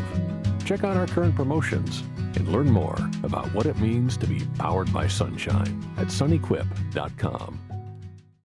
Gulf Coast Office Products is a nationally recognized Savin office equipment dealer based right here in Louisiana. Over 100 employees strong, Gulf Coast has the boots on the ground to support all vertical markets, from education, engineering, legal, and finance. With the latest in office technology, from desktop to production segment units, Gulf Coast and Savin have the perfect fit for you. Call 225-756-2644. That's 756-2644 for Gulf Coast Office Products. These are the luckiest ice cubes in the world. They could have been a thankless bed for an all-you-can-eat salad bar. But instead, they've been called upon to cradle and cool a crisp, refreshing Dos Equis. Looks like the lucky just got luckier. What's up? Fresh is our turn, baby. Gator boots with the birch out Gucci suit. Them Gucci suits. Ain't got no job, but I stay shy. I stay shy. Can't pay my rent. I can't pay my rent. All my money spent, but that's okay, 'cause I'm still flying. Locked in on LSU football 24/7. You're listening to Off the Bench. Straight to the mall and tear down the inside. Proud of Gucci, full link leather. Jordan, don't panic, man. We see it. Yeah, you can let the music breathe a little bit. This is a radio station. You're right. I was like, what's it going on? We heard you. They're telling a great story. We're talking about Chris Jackson. Chris Jackson. Former football teammate of mine, and him playing both sports in the same day. I was actually talking about, me and Jay Mitch were talking about what he used to have to do as well. But I used to always laugh because Chris Jackson was our kicker / punter. He actually did both. And Les, like he was kind of weird about punters, kickers. Like that was his baby. Yeah. That's why y'all made him wear the same numbers. Like he was hands-on with those guys. So he wouldn't let Chris go truly get ready for a baseball game. Right. And he had to do his football stuff. And I kind of get it because he was on football scholarship. And so he's like, look, no, you got to do what you got to do here. Then we'll let. So Chris would literally be throwing his helmet and shoulder pads and pants off, and he'd leave a trail behind him as he ran across the street to the old box to get ready for a first pitch. And half the time, Mikey, he wouldn't even get warm-ups in. He would go straight to the uniform, straight to third base, or straight to the batter's box. Yeah. And knowing him, that is he's the one guy that I could do that. Hey, I don't need to get warm. I'm good. Let me just go. Let me get loose a little bit. And then who's this guy? Oh, he's the number 1 pick in the draft. Luke Hochaver? Oh, no problem. 3 hits off of him. It's just, it was just funny stories. I never got to play with him. We become friends after. Yeah. But, my brother-in-law, Mike Hollander, was on the team with him, and so they tell stories all the time. Oh, man, that was a core memory of mine is watching him run across and, undress as he goes over there. And then, of course, a teammate of ours, Jay Mitch, as we mentioned, he did it. Chad Jones did it as well, man. That was was a great time, but it was like a weird time in LSU, like baseball, like when I was playing football still, because we were talking about LSU like was making it to the World Series some of those years, but it was like people were still mad because the standard was to go win a national championship. Right. Omaha wasn't enough. That's coming after the 90s. Like that's where you have, and then really 2000. So like they won one in 2000, and then like 2001, I believe they got to the Supers. I think they lost to Tulane maybe in the Supers. Yeah, was that Michael Aubrey and Jay Gautreaux and like that whole crew? Yeah, they're nasty. Oh, they were real good. Yeah. And so they make it. They don't make it there, and then they go in 2003 until 2004, 2005. When Smoke's there, and it's like they don't win it. It's like, well, we're used to getting there and winning it, but it's part of it. I think in 2003 they were SEC champs. Yeah, they were good in 2003. So they just didn't do it in Omaha, but. Right. I seriously, like I remember being in school and growing up an LSU baseball fan and like knowing what the standard was, but still like they would get to Omaha and they wouldn't make noise there, and people were like, baseball program's down. Yeah. You got to burn it all down. It's just bad. Can't do anything right now. Like, so like that's one thing during my time at LSU that I wish would have been a little bit different, was just the feeling around the baseball program. Yeah. It's when you're rolling like this, it's it's a shame, but it's football and baseball. Hopefully basketball can get back right. But yeah, when it's right, it's right. Yep. No question about that. All right, let's look at the field in Omaha right now. We talked about it a little bit earlier, Mikey. So leading us off today, you've got Coastal Carolina and Arizona. Coastal Carolina hasn't lost a baseball game in almost 2 months. Yeah.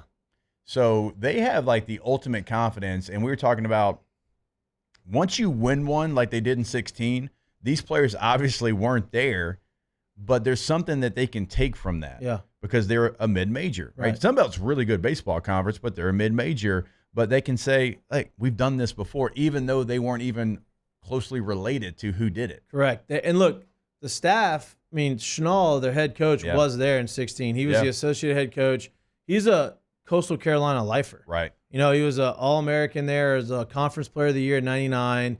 He was an assistant coach for a while, went to UCF for a few years, and then came back. Associate head coach. His story is awesome about his son and all that kind of stuff. And then whenever their legendary coach retired, he took over. This is his first year, and he's back in Omaha, right? So he understands what their standard is. He understands. And look, I personally think they're going to be in the championship game. Yeah. Their pitching staff, if you haven't looked at it, if people listening haven't looked at it, think they have 11 guys with a 4 ERA or lower. Yeah. And I want to say they got 8 guys with a 3 or lower. Yeah. Right? They are, and that ballpark is not easy to pitch in. It's a hitter's park out there in Myrtle Beach. And so I really like their pitching staff. They have enough guys. They're going to be scrappy offensively. But pitching and defense is really what's going to win you those games, especially in Omaha with how big the stadium is, and the ball's not going to carry. It's not really an offensive stadium. So wind blowing in always because they wanted the view. Exactly, right? Like they flipped it, so it's always it's beneficial to the pitchers, and so I really do like them. I can't wait for if it is Coastal and Oregon State, that's going to be a heavyweight title bout. I can't wait for that one. But going back to Coastal, they just went to a place and swept Auburn where LSU got swept. Auburn doesn't lose there. Auburn was as hot as anybody in the country. Yep. And Coastal punched them right in the mouth. No doubt. There was nothing Sam Dutton could have done in that first game. He was trying every pitch imaginable. He was taking as much time as he possibly could between pitches to try to figure it out, and they were just teeing off on him. And that's different than what they did really all year, right? Because they won on the pit with the guys on the mound. Now they won with guys at the plate. So they're hot. They're not losing games. They're in Omaha. Coach is not shy. He's been there before. So I really like them. Arizona, obviously, they've been good. They got beat by 16 in Chapel Hill and came back and won. Unbelievable. I thought they were cooked. Oh, my God. They're cooked. If I lose by 2 touchdowns in baseball, I don't think I'm winning the next 2 games. No doubt. They are. I thought they were smoked. Yeah. They came back and they won that, which in Chapel Hill, obviously against a really good team. Yeah. That's a team that had the third best odds to win it all. Right. And so I like them, but they're going to face Coastal. I like Coastal winning that. Oregon State's kind of a weird one for me. They're an independent team in baseball. Played mostly on the road all season long. Which is why they got a national seed, in my opinion, because they got the RPI deal. The RPI is 4th, I think. Yeah. Right now in the country. And I think you get benefits from being on the road. And so I don't know much about them as far as like I know they have their middle infield, their shortstop, I believe is a first rounder. He's up there being like a top 5 pick kind of guy in the conversation to maybe be the overall. Although I think next year, right? Yeah. Although I think it's going to be it's tough for a position player like that to go. It is hard. It's hard. Number 1 overall. Yeah. Look, speaking of, Kay Anderson's been. I know. There's mocks that have him at 1 overall right now, and that's. How about that though? Yeah, I love him. Draft eligible sophomore, so unfortunate. Yeah, she's a little bit younger. He told me early in the year. He's like, man, he loves LSU. From St. Paul's, he's from Covington. He's like, man, I want to come back. I said, brother, I know. I want you to come back too, but if you get drafted in the top 15 picks, much less top 10, you cannot come back. That's so funny you say that because it's such a hard conversation because, look, you and I both love LSU, right? And we want the best thing for LSU, but we're also former players. Correct. I remember having that conversation. I got a phone call one day in 2018, and it was Devin White. And Devin's like, man, like I really want to come back. I really do. Like I think we're going to be really good next year. I think Joe's going to be great. And, you know, they did. They were great. Yeah, he wasn't wrong. Maybe the best ever, right? He was right about that. I was like, Devin, like I get that, man, but like you do have to take a look at you're projected to be a top 5 pick at linebacker. Right. It just doesn't ever happen. Right. Right. As much as you want to come, as much as I want you to come back, it's very tough to say no to top 5 pick at your position. And right now, the year you just had, you got to be smart about it. I mean, and look, football's different because, like, I mean, one hit is, you know, in baseball, you know, obviously on the mound, you could blow out, whatever. But yeah, it's when you get an opportunity to have that money, you can't pass up. I love that you love LSU, and I love that you want to come back. Right. But you got to go. And look, he's a guy that you're going to look up in 2 years, and he'll probably be in the big leagues. I mean, he's ready now. I think he's a starter too. Oh, no doubt. Because like Liam Doyle, I think from Tennessee, I think he's a reliever. I believe he's a closer. Yeah, I think he's going to come in. He's going to be back into the bullpen guy. But I think Cade's like I think the value there is he's going to be able to start games for you. Yep, and I made this comparison. Me and Jay Mitch were talking about it on Mic'd Up, and I was like, look, not only does he have 4 pitches that he can throw for strikes, and he's a strike thrower, right? He's not a guy that needs to throw the ball out of the zone to get chases for strikeouts. He gets swings and misses in the zone, which is pretty special. Like you don't have a ton of guys that can blow you away with fastballs and then throw breaking balls over the plate and get swings and misses. And so he's got that, and I think he's got more velo in the tank as he matures and gets bigger. I mean, I think you're going to look saw a little bit of tick up this year, right? Yeah, I think he's touched 7 maybe once or twice, but I think that you're going to look up in a couple years and he's going to be sitting 95, 96 and touching 98s. Right. I mean, he's got clean release. He's special. He's special. Yeah, and LSU's got 2 of those. 2 of them. They got 2 of those guys that they can roll out there. It's what we talked about right before you hopped on. Like, you don't ever want to lose in Omaha. Like, that's the obvious statement. But if something does happen, nobody else can feel as confident as you do on the mound in the losers bracket. Correct. I mean, look, Ionson's draft stock has done this. Yeah. I mean, it's soared. I can't. So I've been to UC San Diego where he played. It looks like, you know, it's like the size of Barb's Stadium. Yeah, right. You know what I mean? Yeah, like, you're right. Which is high school. It's great. And so to go from that to go to pitching in the SEC every single weekend and do what he's doing is incredible. No, I've gotten to talk to him, and he's a football player. Yeah. I mean, that was his favorite sport growing up. I mean, he loved, you know, knocking heads and doing everything, and you could tell by his physique. I like this guy even better now. This guy's legs are the size of I don't even know, like 2 of my legs. Like they're enormous, right? And like he's in great shape, and he's a dog on the mound, and like you can tell when nothing really phases him, and he goes out and he attacks, and he shows emotion, and he's has better number. He's been snubbed all year long. As far as he should have been a first-team All-American.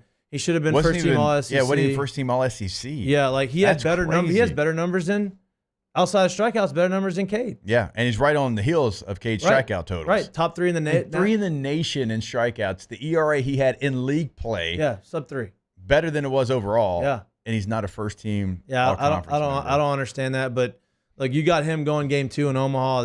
That's huge. I know we kind of got off of that. I know we're talking about Omaha and all the brackets, but hey, look, we see a lot of squirrels here on this show. As soon as we see one run by, we talk about the squirrel that ran by. We're all athletes. We're all ADD athletes. Yeah, He's just jump around. No doubt. When you got him, man, and as a number 2 guy, and you have him being able to go out there and say, hey, no matter what happens on game 1, I got another ace in game 2. That's a huge thing.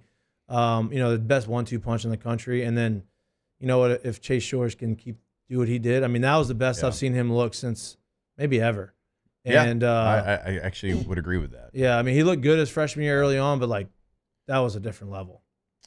And I do want to get to Chase Shores because I think he's going to be highly important. Like that might be the guy that ends up being the guy if you go ahead and win a national championship or play for one.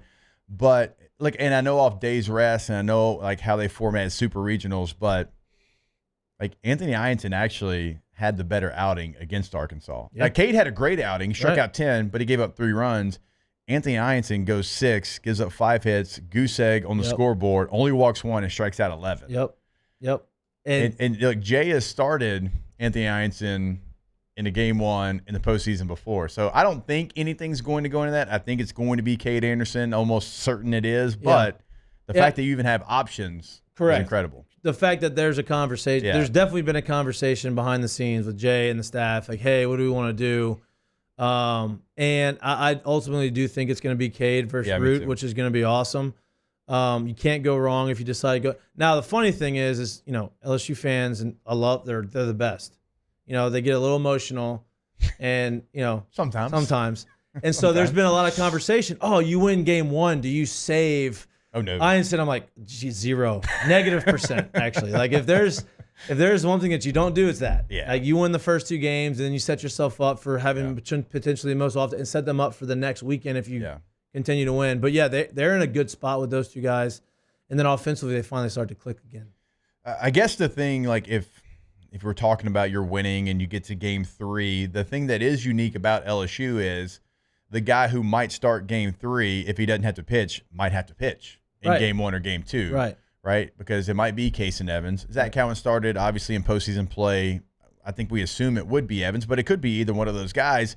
But LSU and Jay, they're going after victories. They're not saving anybody. So it's like we'll figure out game 3 whenever we get there. Most people have kind of who their game 3 guy would be, but LSU might throw those guys in game 1 or 2 if they need to go throw them and close out a game. Yeah, no, and I'm on board with that. Like that's what they need to do. You win the game that you're playing now. Yeah. And you figure out the next game in the next game. And, if they have to use Case and Evans in those first 2 games to win it, so be it. You have other guys that you can piggyback and figure out. If you don't use Zach Cowan, I still have a lot of faith in him. I think he's still good. I think he's gone through a couple bumps here and there. But, if you go and you throw strikes, in my opinion, in this stadium, I think that's the most important thing. If you don't get guys on base, walk them, hit them, do these and make them earn it, I think that you're gonna come out on top more times than not because of the stadium and the way it plays and those types of things. And so I like Root going in a few innings. I think you have enough guys to get through that game 3. All right. When we come back, I do want to talk about lineup. All right, because you're facing a lefty. Yep. Last time you faced a lefty, it looked a little bit different. We'll talk about it did. I mean, certainly I think all of us were surprised with who was leading off, but we'll talk about it when we come back here. It is OTB.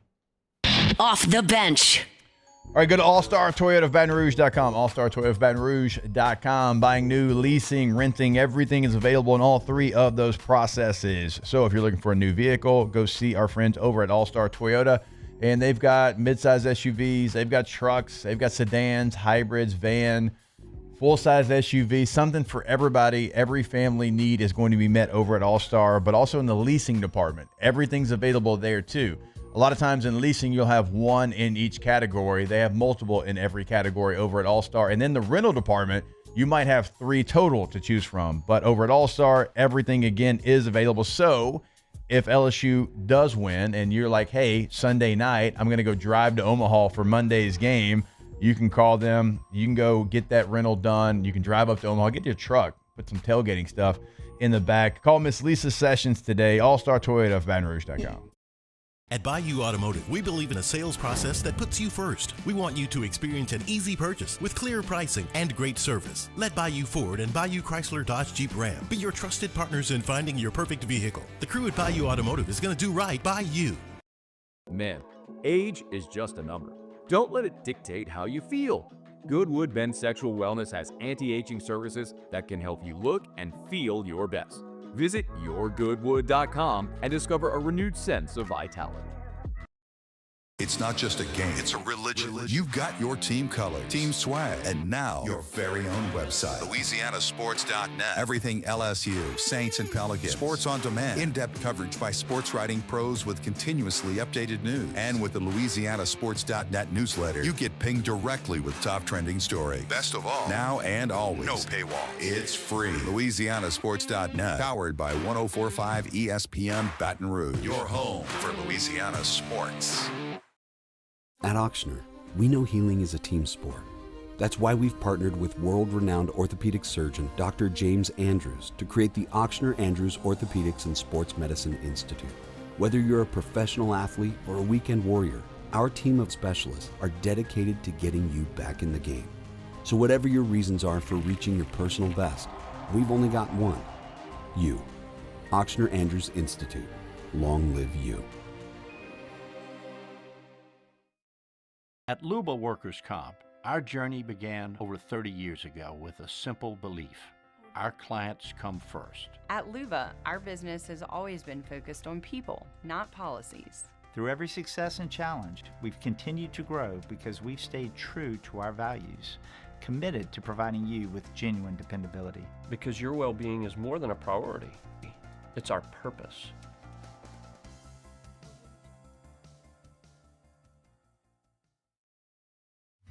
At Sunshine, we know what you see when you look at your land. Where others may see dirt, you see the foundation you've built your life on. This, it's hallowed ground. It's past, present, and future. We're proud to provide quality John Deere equipment to help you maintain the land you love. Check out our current promotions and learn more about what it means to be powered by sunshine at sunequip.com. Looking for the ultimate game day experience? Come to the Queen Casino in Baton Rouge. Savor game day platters and snacks, plus drink specials at 1717 Kitchen and Cocktail. So come out for game day and let our team make you the MVP. The Queen Casino, where every moment is a win.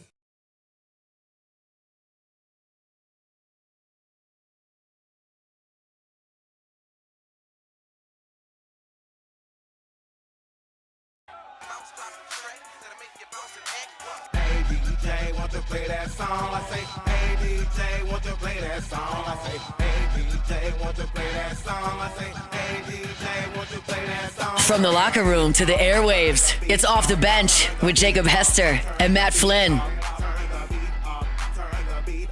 No Matt Flynn here. All right. We're talking baseball. Mikey Mottuk's here with us. So we're trying to debate if Flynn's going to pull the old T-Bob move. Where T-Bob, if he went on vacation on Sunday night about 8:30 or 9, he'd be like, oh, my God, guys, I can't believe this happened. I booked flights for the wrong day, and I'm not going to be back till Tuesday. Taylor, how many times did that happen? 4? However many times T-Bob went on vacation. I was telling you, I'm surprised when it didn't happen. But you know what's funny, though? Like, Did he always pretended like y'all didn't know what was going on? Yeah. Or like, Yeah. What's funny is I think like he truly thinks he got one over on us every time. We're like, T. Like, damn, these guys are idiots. They keep falling for this shit. I was like, sorry. All good. I think he really thought that, though. Yeah, I mean, seems like it. If he keeps going back to the well, I think that's obviously what's going on. God bless him. God bless him. It's good to see my man T-Bob starting his content up there in Barstow, Chicago. He's going to be a massive star. Already is, but so many people are learning all the great things about what we already knew about T-Bob. Like, just like he can talk a little bit about everything. The Star Wars, Lord of the Rings interest, the chess interest that he has, and so he's going to crush it. He's a WWE character. That's what I like to like. He's got the. You put him on the mic. That's it. He's going to have great mic skills. He's going to captivate the entire audience there in the arena. So check out T-Bob's stuff at Barstool going on right now. All right, so we were talking about lineup because last time you faced a lefty super regional play, the lineup looked a little bit different. Now, when you face Zach Root in the regular season, it was kind of what you expect. Curiel's there at the top, and it was Barry Jones. Dickinson was third. I think Ethan Fry, I believe, hit cleanup that game, and then Josh Pearson actually hit fifth that game, and then Josh Pearson leads off against the lefty in the super regional. Do you think they roll out the same lineup this time against the lefty? Because it certainly worked there in the super regional. He scored 16 runs. Right. It worked, and I want to say, well, like Curiel hit the 3-run homer off the lefty. When he's like, Pearson also had the grand slam off the lefty. So I do believe that they're both gonna Pearson's gonna be in the lineup game one. And Jake Brown is gonna be is a star. He's gonna be a star here, and I am the biggest Jake Brown fan out there. And I think Jake understands what the role is right now. He's so in soccer we call that like a super sub. A guy that is like a baller, but like for this matchup, this game, like bringing that guy on, in the 65th minute because he is going to just wreak havoc for the final however long in the game. Having that guy on your bench sitting there, as soon as they go right-handed pitcher, you're like, all right, get in. He's in, right? And so that's why he's got starter at bats. He has, he hasn't started every game, but he's been he's in every game. And so I do think Pearson's going to start. I would not be shocked if they had him leading off. Yeah. Been in Omaha before. Veteran guy, been in Omaha, won a national championship. Like, what better guy to have as your leadoff guy in the first game, and then have Curiel kind of do his thing. Curiel lead off the other games when there's ready. So I do think it'll be that way. I love Fry and Jared Jones back to back. Yeah. Because those are each other. Yeah, right. Beginning of the year, you didn't know who was going to protect Jared. Yeah. Because you didn't really have another big bopper. Fry has obviously emerged as that guy. So you have, those two guys protecting each other. And then you got, playoff Milam is the best Milam. He's hot. And so, he's going to be right there in the middle. You get the switch hitter component. The one thing, Jay, and he's been very vocal about this, is he loves lineup flexibility and versatility. Yeah. And he likes the left-right matchups. He likes having not having a guy come in and be able to face 3 straight lefties in a row. And so, he's going to do whatever he thinks makes the lineup as deep as it can be and as versatile as it can be. Yeah, and he's not afraid to make a change. No. I mean, he is not afraid to whatever the analytics say and whatever him and the coaching staff see on film. Like, he is going – like, when they ran that out there in Super Regionals, it's like, what? Yeah. I mean, Curiel's been the guy. Yeah. He's a freshman All-American, but he had, Pearson hits a grand slam, like you said, and Curiel hits a 3-1 homer there. So, it obviously worked. But, even the small changes that he made in regional play. In game number 7 against Little Rock, if Ethan Fry's not there in the 2-hole, LSU's not playing right now. Correct. I mean, every big moment he came through in that game, and it was because he got moved up in the lineup. And the game before, every big moment that happened, nobody came through. Nobody. I was there. Yeah, so was I. I was like, damn, I came to this game, and I didn't go to Monday night game. I was like, I was so worn out Monday. I was like, damn. Yeah. And of course, I missed that one. But they had opportunities the game before, and nobody came through. They put him 2-hole. He comes through, obviously double. I think he hit the homer, 2 doubles. He had 4. He's 4. Got on base 6 times. 4 for 4. Yeah, 2 walks. Yeah. 4 for 4, 2 walks. And so he won that game, and Jay's not shy. And the one thing that Jay. I can say that he does is there's a lot of coaches out there that'll coach on emotion, right? They see guy have good BP or have some stuff and he has just gut feeling, I'm gonna throw him in there based off of just a gut. Yeah. Jay really every decision he makes is well thought out. Yeah. It's planned. There's a reason behind it. You're not gonna go to the podium after the game and you ask him a question. He's not. I had a good feeling about it. There's an explanation. Yeah. So, I trust in what he's trying to do, and I think all the guys trust in that too, and that's a good thing to have. He's the closest thing to a football coach that I've ever seen in baseball, as far as the prep that he does. And every time I talk with him, or every time I go over for whatever reason, he comes out of the film room. Yeah. We brought our youth baseball team over there a couple of weeks ago, and it was before, I guess a couple months ago, it was before the Alabama series, and he's just in there, he's grinding tape. It was Wednesday. And so he comes out and talks to the team, which he didn't have to do, but he's like, yeah, I'm going to come talk to the team. So he talks to our little youth baseball team. Shout out to the Lugnuts.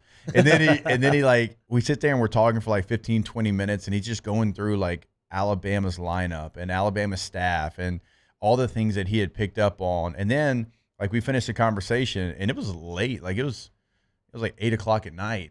And I'm like, oh, he's about to head to the house. And he goes right back into the film. And I was like, Coach, in my mind, I'm like, you just told me every little nugget about every person on their team. What else? But right back in there. There's been situations where I watch him make a decision and I'm like, I don't know, like, why would you do that or this or that? And then I'll get him on the show and I'll ask him. Yeah.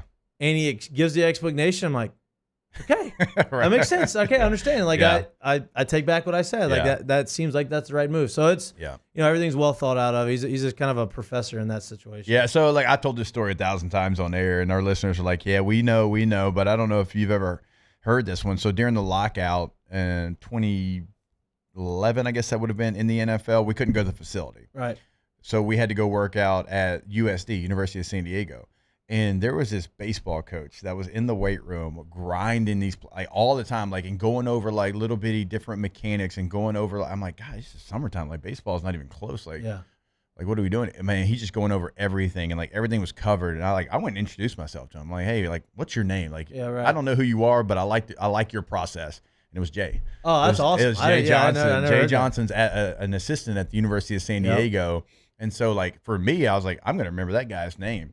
And so obviously, from that point, I followed his career, Nevada, and then he goes to Arizona or whatever. And me watching him work when I didn't know who he was, but I was like, this guy's going to be special. And then he goes to Arizona. I'm bragging to everybody. I'm like, man, I told y'all that guy was going to be. And then when our job comes open, I was like, he's a West Coast lifer. How that works in the SEC. They're not even going to call Jay. Yeah. But I remember, I was talking with Scott, and I'm like, hey, I don't know who you're talking about, but hey, here's this guy. And of course, Scott already knew who it was, but I was pushing heavy because I was like, man, I've seen this guy work in the shadows. I've seen his process. And again, I didn't think it would happen because a lot of times, if you're a West Coast guy, you stay on the West Coast. No doubt. But the fact that they went and got him, man, I knew that this was going to be possible just from seeing him as an assistant. Yeah. See, I didn't know anything about him. I didn't know who he was. I never knew the name.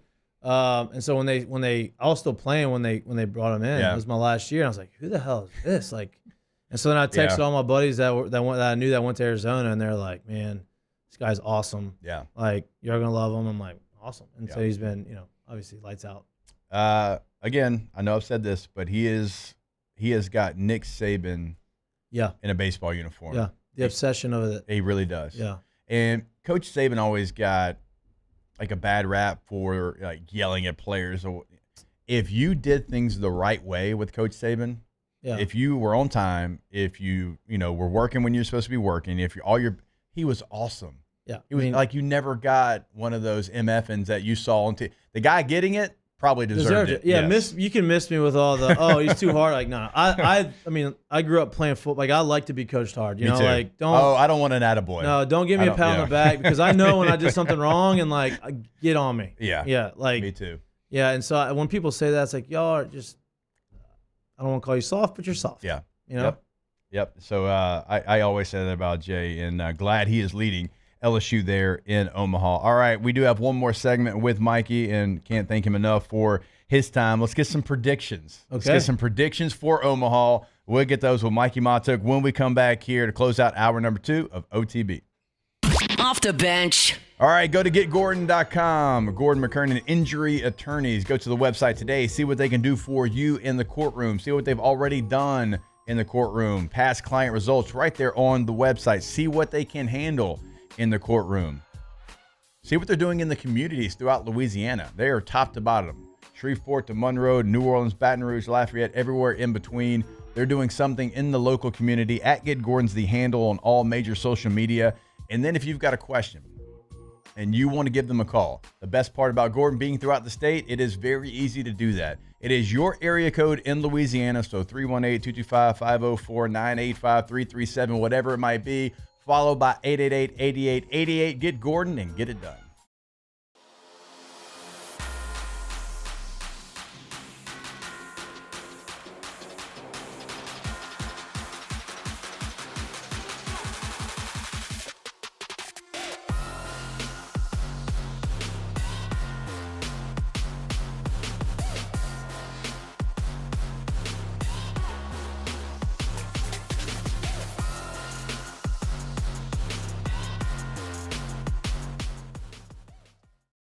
Men, age is just a number.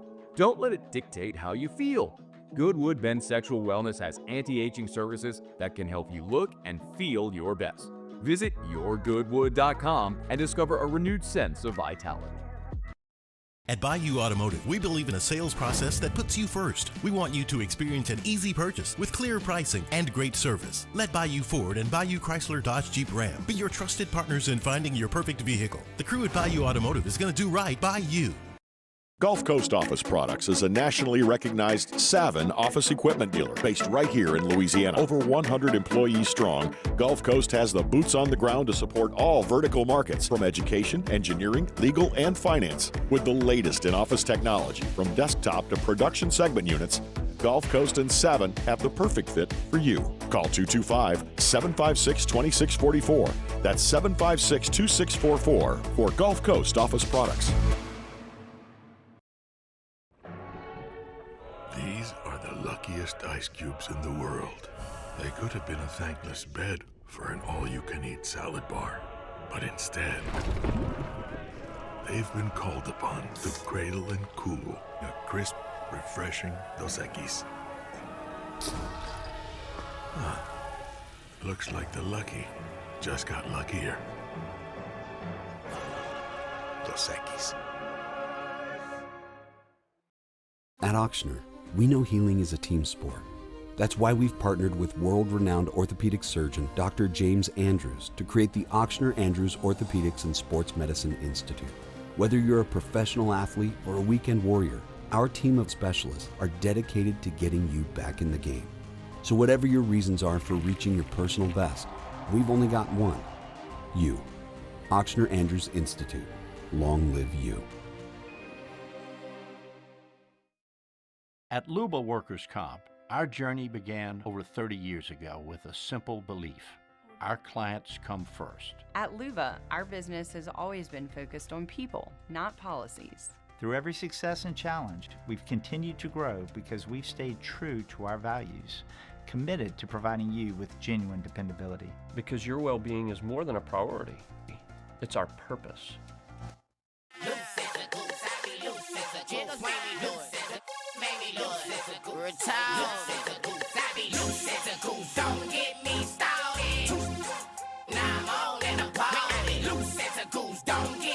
From the locker room to the airwaves, it's Off the Bench with Jacob Hester and Matt Flynn. All right, it is prediction time. Y'all's music's fire. Jordan on the ones and twos over there, yeah. holding it down. He said he was ready to go too. So thank you. Half the reason I show up here, Mike, is for bumper music. All right, listen, I'm all for it. I mean, like my, you, the producers, they know like that is near and dear to my heart. Yeah. So because look, I got 5 kids. You can't listen to some of that in the look, in the car. I just felt like it was a Louisiana Friday, so all it Louisiana. is. I respect that. I appreciate that. We got a lot of different area codes. Oh yeah. We got 337. 318, 504, and 225 here. 225 in the building, baby. We're only missing 985. Well, I'm kind of 504 and 318. I don't really know anybody from the 985. My people, my mama's side from Shreveport, so I always be in Shreveport. I grew up in Shreveport. Ratchet City, Port City. Baby. There you go. Uri Drive. The home of 50 Cent now. That's right. We talked about Mayor Fitty. Saving the city, baby. All right, Coastal Carolina, Arizona. What do we like? I like Coastal. I'm going to go Coastal as well. Jordan, look, you do Hunt Show. You got to have a take here. Coastal. Okay. Just because he said it. Tay-Tay? The Chanticleers. Yeah. All right. Oregon State, Louisville. I'm going to go with the Beavers. Battle tested. Yeah. You know what? I'm going with the Beavers too. You know, apparently Louisville's got a guy who has a wedding. Oh, wait, what? He's supposed. I thought you were talking about the pitcher they got that might be a first rounder. That guy too. But they got a guy who's supposed to be getting married on the off day of the championship, like the Monday or something. So he said if they make it there, he's gonna fly home, get married, come back. Oh, my guy. Yeah, tough. My brother in Christ. Just wasn't expecting to be my there. guy. That tells your teammates you had no faith. So I'm taking Oregon State because of that. Okay, yeah, me too. I double down on Oregon State now. You can't have that mindset. Jordan? I'm not. Look, I don't want to be chalky, but just because I'm an Adley Rutschman fan, Oregon State. There you go. All right, pretty good player. Adley needs to start swinging a little bit. He does, but I like to switch hit. Whole Whole team. team. Like Talk about fall from grace. I thought they were going to be the team be forever, awesome. like 5 years. I know. Coach is already fired. Tay-Tay? This feels bad. I don't like when everybody picks the same for real. team. All right, you know what? Forget everything we said earlier in the show, Jake. I'll go Louisville to mix it up. There you go. All right. Let's mix it up. Yes. All right. UCLA, Murray State. This is tough. I like the Bruins in this one. Okay. All right. Hey, Jordan? shout out John Morant. Murray State, baby. Okay. Yeah. Good for you. Listen, Yeah. Shout out Matt McMahon. Great Yeah, I can't shout him out. Can't shout him out. Great story. Unbelievable for these guys. They can swing it. 800 fans in their AMC Stadium, whatever. Like, great. I think it comes to an end. UCLA wins. UCLA's got a good. I mean, they play West Coast baseball. They pitch it. They play good defense. They got a really good shortstop. They haven't lost a game in the postseason. Yeah, and I just think that Murray State can swing it. Their pitching staff's a little, TBD. I like UCLA. Yeah, and so like I keep trying to play, mind tricks with myself. I think I'm like, well, UCLA, like, are they gonna be able to adjust to the 88-mile-per-hour fastball? But then I really started thinking about it. I'm like, you know what? UCLA doesn't play in the SEC, right? And there's some bad teams in the Big Ten, right? Right. There's some teams that don't have frontline starters. There's guys that they probably on like Friday nights see guys that throw 88. Let me tell you, crazy stat that I heard. I believe it's the Big Ten. Okay. The average fastball velocity in the Big Ten right now, I think, is like 90 miles an hour. Wow. The average fastball velocity in the SEC is 94.3 miles an hour. Straight meatballs. How crazy is that? That's a big That's difference. wild. That's wild. It feels like everybody that comes out of the SEC, like at the bullpen now, is 100. 96 plus. Yeah. Stupid. Like if you face anybody throwing 92 out of an SEC bullpen, it's because you're playing Missouri. Yeah, no doubt. Or the guy's got like some nasty, crazy Right. second pitch sliders deal where it is. But yeah, it's nuts. I mean, we got a couple of minutes left. Like when you were in the SEC, I mean, it was the best of the best, but how much has that changed? So I used to people always say, oh, what would you compare it to when you were there? I was like, I'd compare the SEC competition when I was there to high A baseball. Right. Yeah. Because you have one or two really good starters. Yep. And you have one or two, three guys out of the bullpen. The lineup was usually really good. All that, and so but now I compare it to Double A. Yeah. Because of how much more velocity they have coming out of the bullpen.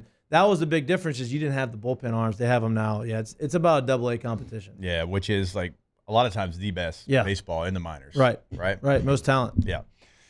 I don't think we LSU. If anybody wants to take Arkansas, so be it. But if you want to take Arkansas, you can woo pig your ass out of here. Can't do it. Okay. Yeah. Can't do it. I mean, it's going to be a heavyweight fight. It's going to be a championship game. Yeah, it's going to be the crowd's going to be electric. Because like Arkansas is going to travel. No doubt. They're going to be calling the pigs, calling the hogs. Yep. Yeah, all that's going to be happening.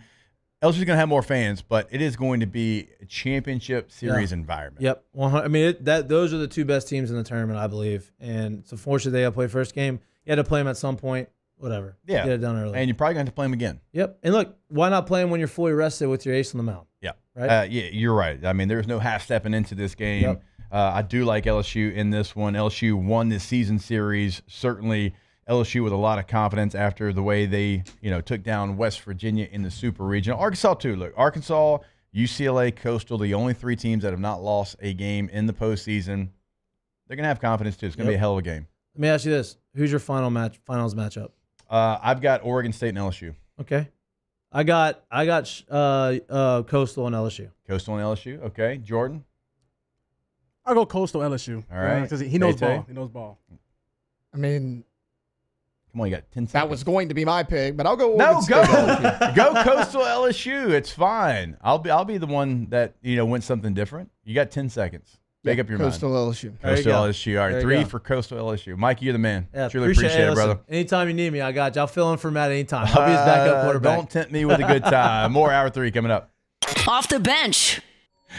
Because Flynn's probably going to like a vacation or two, and so we'd love to have you back in. Go check out Rouse's Markets. Go to rouses.com. When you go to the website, just put in your zip code. It's going to pull up the closest store to you. It's going to pull up the weekly specials they have in your area. And you go check out the weekly ad, and they've always got great, fantastic deals going on there at Rouse's. We talked about the different ones going on this week with the bicolor corn. You've got that 80% lean ground beef on sale right now as well. So go see your local Rouse's today. When you go in, no matter what you're looking for, they're going to have it, including, look, our guy, the My High. the CEO of Hydration, Matt Flynn's got his product in there. He believes in them. We believe in them. You do as well. And if you don't, you certainly will by the time you leave. Go check them out online. Check out those weekly ads, rouses.com. There it is, the extra mile. On the border of expected and extraordinary for those willing to go further. Like vans customized for work or play. With safety and tech to keep you connected. Supported by a 5-star sales, service, and finance team. And backed by the 1-star you know. So go the extra mile. It's never crowded because so few have what it takes to go there. Mercedes-Benz Vans.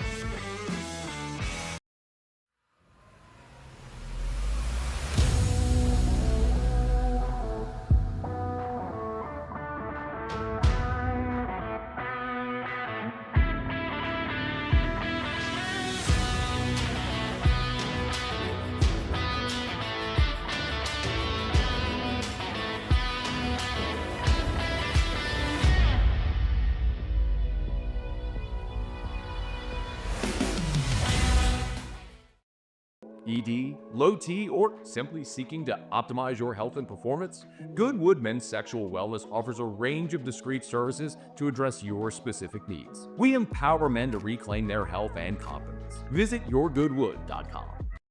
Gulf Coast Office Products is a nationally recognized Savin office equipment dealer based right here in Louisiana. Over 100 employees strong, Gulf Coast has the boots on the ground to support all vertical markets, from education, engineering, legal, and finance. With the latest in office technology, from desktop to production segment units, Gulf Coast and Savin have the perfect fit for you.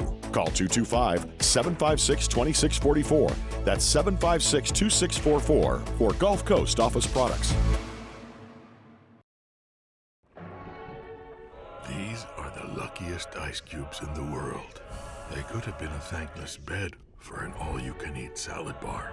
But instead, they've been called upon to cradle and cool a crisp, refreshing Dos Equis. Looks like the lucky just got luckier. Dos Equis. At Auctioner, we know healing is a team sport. That's why we've partnered with world-renowned orthopedic surgeon Dr. James Andrews to create the Auctioner Andrews Orthopedics and Sports Medicine Institute. Whether you're a professional athlete or a weekend warrior, our team of specialists are dedicated to getting you back in the game. So whatever your reasons are for reaching your personal best, we've only got one: you. Auctioner Andrews Institute. Long live you.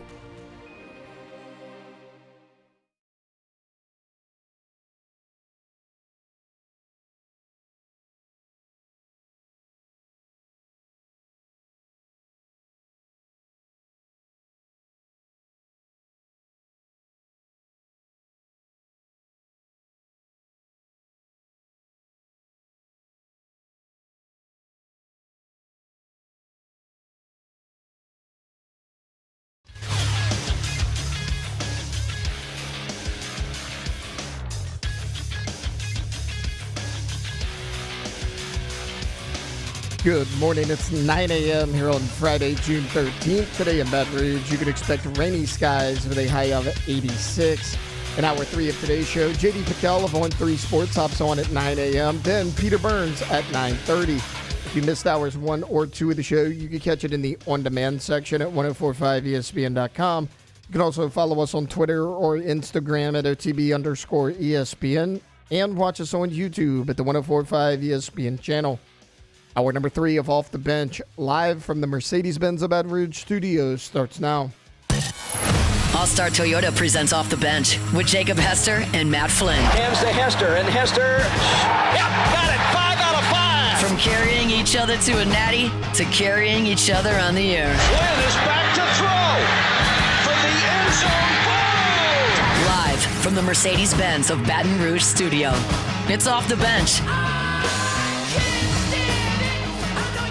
All right, welcome back in. Hour number 3, OTB, here on this Friday morning. Let's keep these weekend vibes going. Very excited, as always, to catch up with our next guest. JD Patel joins us, of course, the host of The Hard Count there on 3. JD, always a pleasure, sir. Hope you're doing well. Dude, I'm doing phenomenal. Happy Friday. What a lineup, too. I mean, I'm batting right in between Big Mike and Peter Burns. Are you joking? Like, what a launch pad, boys. I'm fired up to be on with y'all. Well, I mean, definitely a downgrade once we go from you to Peter, though. Yeah, I mean, that is not my assessment to make. So I am honored you said that. JD, somebody we were talking to here in studio right before you hopped on. I got to ask, who is Cornell's rival in the Ivy League? Because I've done a lot of different shows, and me and Dallin Cup do shows. He was a guy that played basketball for Columbia. I've had great teammates that have played in the Ivy League, and there's always like that one team that every Ivy League school just does not like. Yeah, I mean, we're kind of the bad boys of the Ivy League. I'm not going to lie to you. We don't like anybody. Nobody likes us, and we love it that way. I think on paper, we share a state with Columbia. So the Empire State Bowl is what we play at the end of the year when you battle for the state of New York, which is, I mean, it gets ugly, boys. You think Auburn, Alabama gets ugly. This one is there's no love lost. We got SAT scores being thrashed. We got trust funds being talked about. But I will say this: anybody in the conference, we all just kind of hate Harvard, Yale, Princeton because they're the most pinkies up operation of the whole. They like to throw their name around. But we all know you get into school there, they grade you on a curve, and you can just ride that all the way to graduation. We actually have academic integrity over at our school. But I hope that answers your question. No, it's actually perfect. And gosh, now we've got to rethink a lot. So my oldest son's going to be a sophomore. He is a large human being. He is like almost 6'2", 250. I think he's got a real chance to play some college football. And my wife, his mom, gets mad at me because I'm like, ever since he was little, I've envisioned him playing in a winged helmet, but not for Michigan, not for Delaware, for Princeton. But you just maybe changed my mind there with the way you said the pinky up, because look, I can't have a tagline of too gritty to be pretty and then have a pinky up son. I'm so glad you're saying it that way, and I'm so glad that you've already mentioned Princeton in that context. Listen, you don't want your son to go to school and have a college experience in Princeton, New Jersey. I mean, that's not nobody's talking about their memories out. I mean, also, I'll say this too: there's no Greek life there. They have eating clubs. You don't want your son talking about eating clubs as a college experience. You want him talking about being upstate in the orchards at a school with a dairy farm. That's, I think, more than the too gritty to be pretty mantra for you. So we'll talk off the air. We'll get an NIL together, and we'll get this thing. We'll make this thing happen. Look, fair enough. One of my favorite teammates ever played at Cornell, so I can certainly get behind that. Eating club. I'll have to text you about that. I don't know what in the hell an eating club is, but I'll text you. I'll get that information. Of course, JD, wanted to have you on, talk a little LSU, talk a little SEC. But like before I, throw any thoughts into your brain, don't want to cloud your judgment here. Your initial thoughts on this 2025 LSU football team. I love this LSU football team in 2025. And that's not just because I'm on y'all's wonderful program right now. It is genuinely a thing to me where last time we got to talk, Jacob, together on another show that you have rolling, I was just telling you, like, the longer we go into the offseason, the more I'm looking at LSU, and I'm running out of reasons to not like them.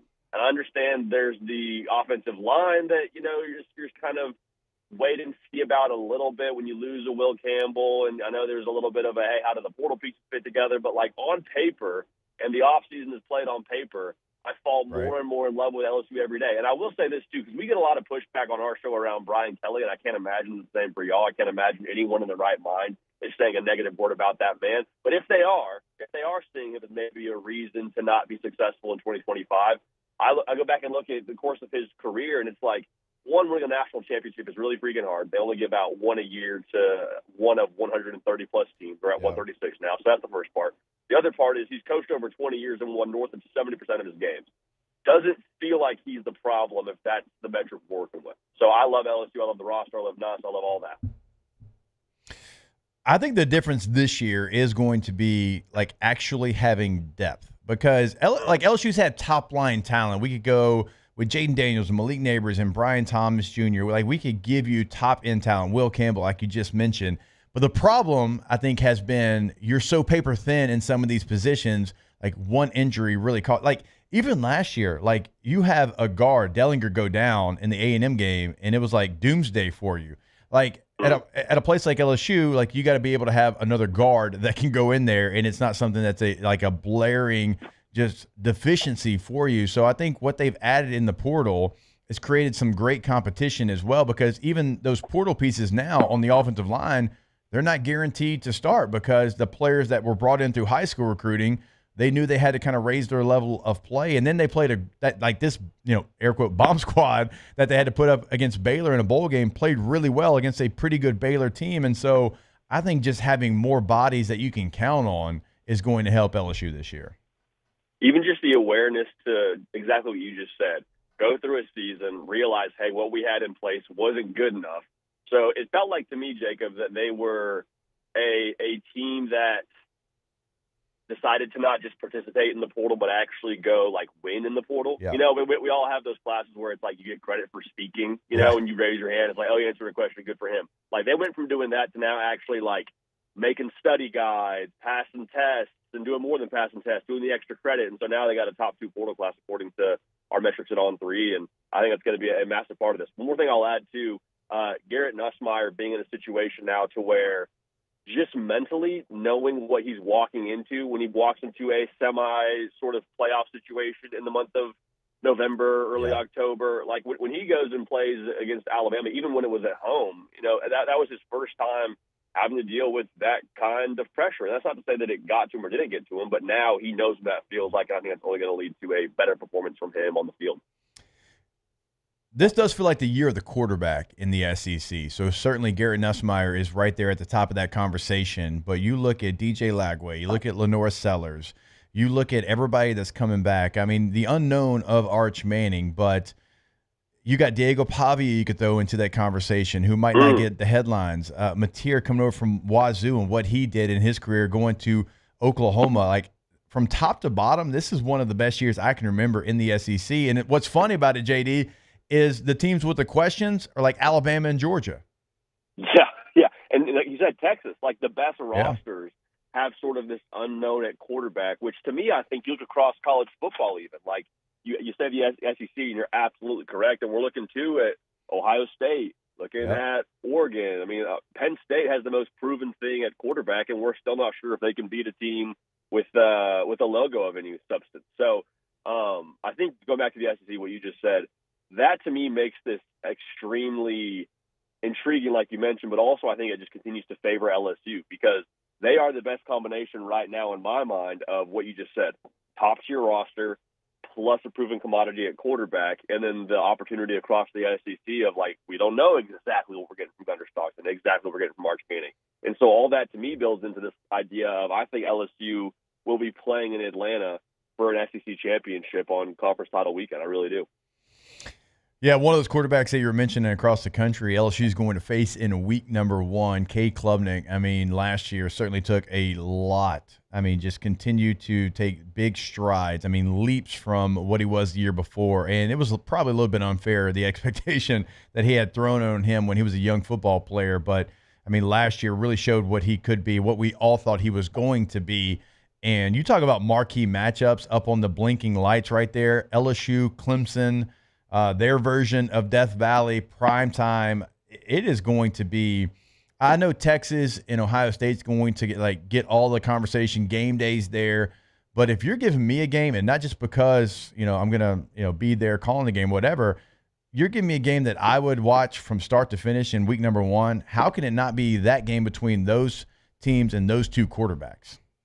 Oh, I mean, in terms of impact, like that might be the one when it comes to fan base vibes. That will be the most impactful because, I mean, if Brian Kelly loses a week 1 game again, and he put a pretty solid fist to that table in Vegas last year, I should say, in week 1, he may Bills Mafia this whole thing if they lose again. I mean, it may be top row onto the table, crack that thing. And I mean, I'd be here for the content that would provide. But no, I mean, also too, if you're Clemson, like exactly what we're saying with LSU as to how much they have, via the portal and the roster and the quarterback, like it may not be so much through the portal, but Clemson has the best returning production, the most returning production in all of college football. Like if there's another team up there with LSU saying, hey, this is our year, it's absolutely Clemson. And I mean, credit Clemson too for the way that I think they have kind of adjusted their approach as well. And that's not saying that Dabo's gone gung-ho in the portal or that they're, throwing out the biggest bag in NIL. But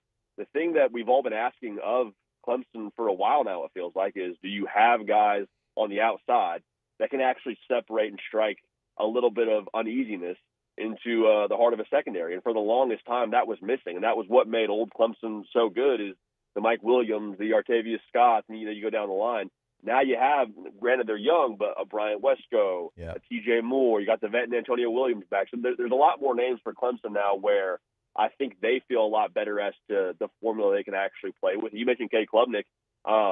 Give him a lot of credit, I think, nationally for just his resilience. Because I think we see a lot of times quarterbacks play with a lot of expectations. They play too early, and then either their confidence gets bruised or they develop bad habits or whatever it ends up being. Cade Klubnik didn't have all the success in the world from the jump, but ended up being able to stay the course, develop, keep the main thing. And now looking at a season where I think a lot of people will have him on, the Heisman watch list going into the year.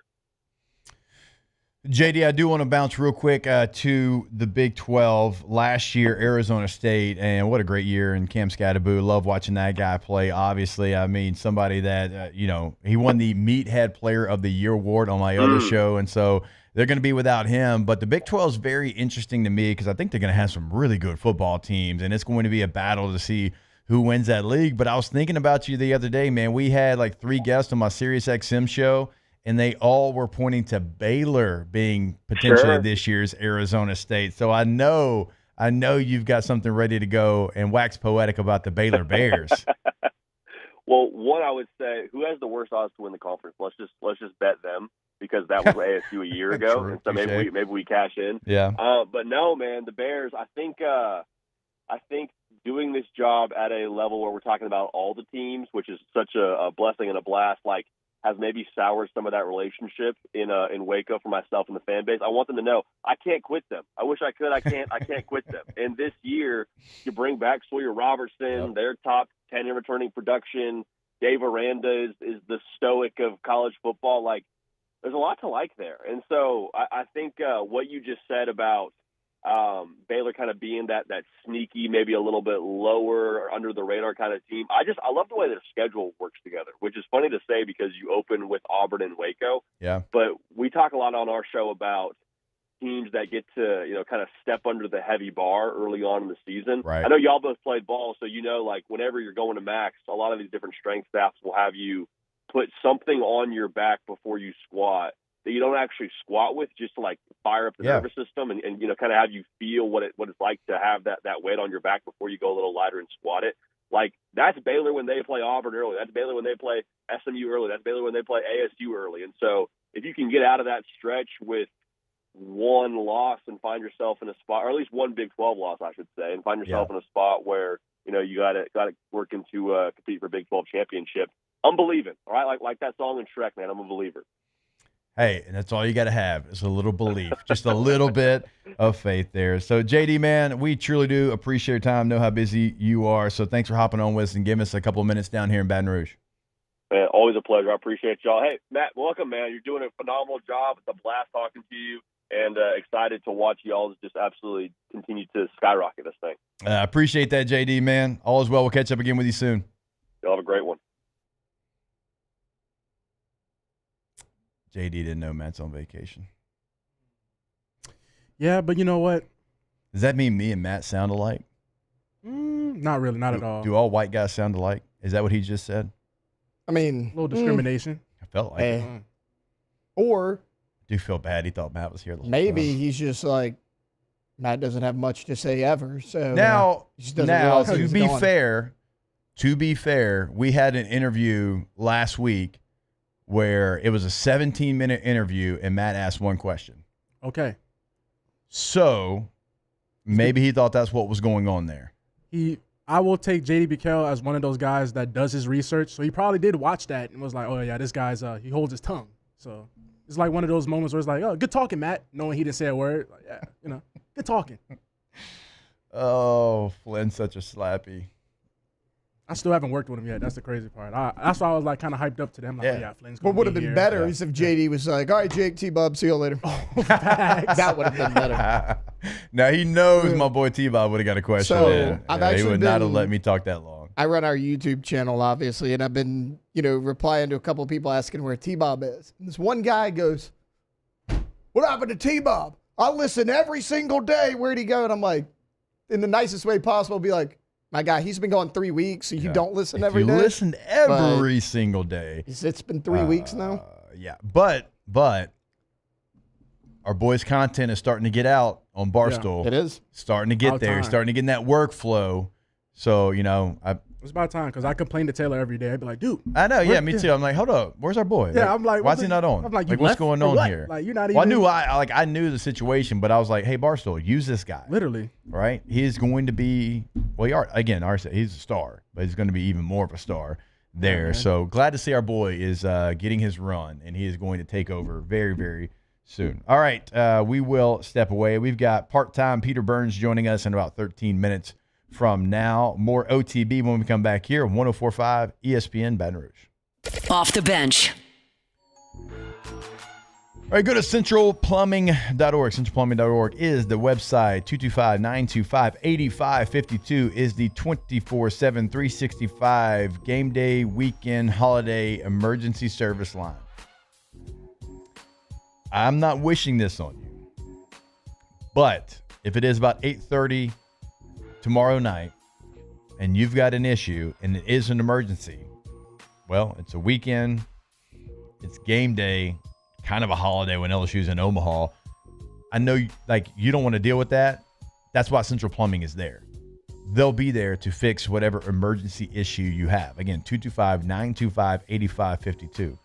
And don't allow the name to fool you. Not just in Central. Sure, they can help you out in Central, duh. The greater Baton Rouge area, Central Plumbing can help you out. They can help you today. They can help you tomorrow. They can help you any day, anytime. Go to the website today, centralplumbing.org.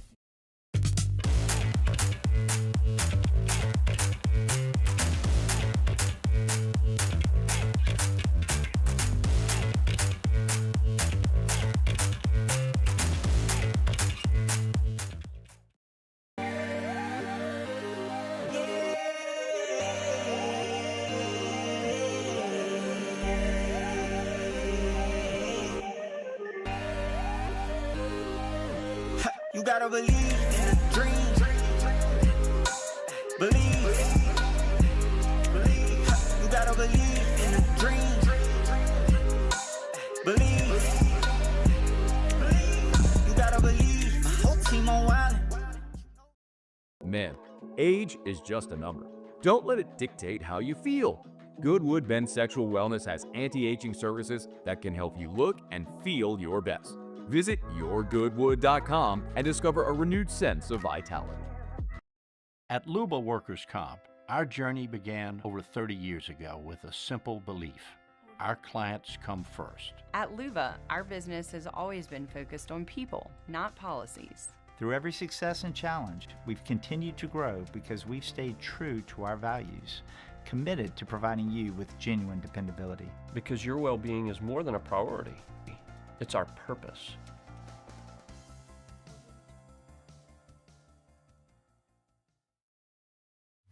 At Sunshine, we know what you see when you look at your land. Where others may see dirt, you see the foundation you've built your life on. This, it's hallowed ground. It's past, present, and future. We're proud to provide quality John Deere equipment to help you maintain the land you love. Check out our current promotions and learn more about what it means to be powered by sunshine at sunequip.com. Gulf Coast Office Products is a nationally recognized Savin office equipment dealer based right here in Louisiana. Over 100 employees strong, Gulf Coast has the boots on the ground to support all vertical markets from education, engineering, legal, and finance. With the latest in office technology from desktop to production segment units, Gulf Coast and Savin have the perfect fit for you. Call 225-756-2644. That's 756-2644 for Gulf Coast Office Products. At Atmos Energy, our smart choice solutions help customers save energy and emissions with rebates up to $500 off high-efficiency natural gas appliances, smart thermostats, and weatherization upgrades. Together, we're fueling our energy future.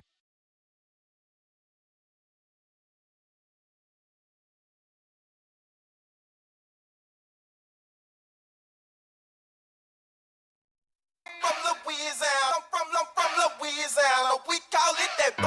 Yeah. I'm from Louisiana. I'm from Louisiana. I'm from Louisiana.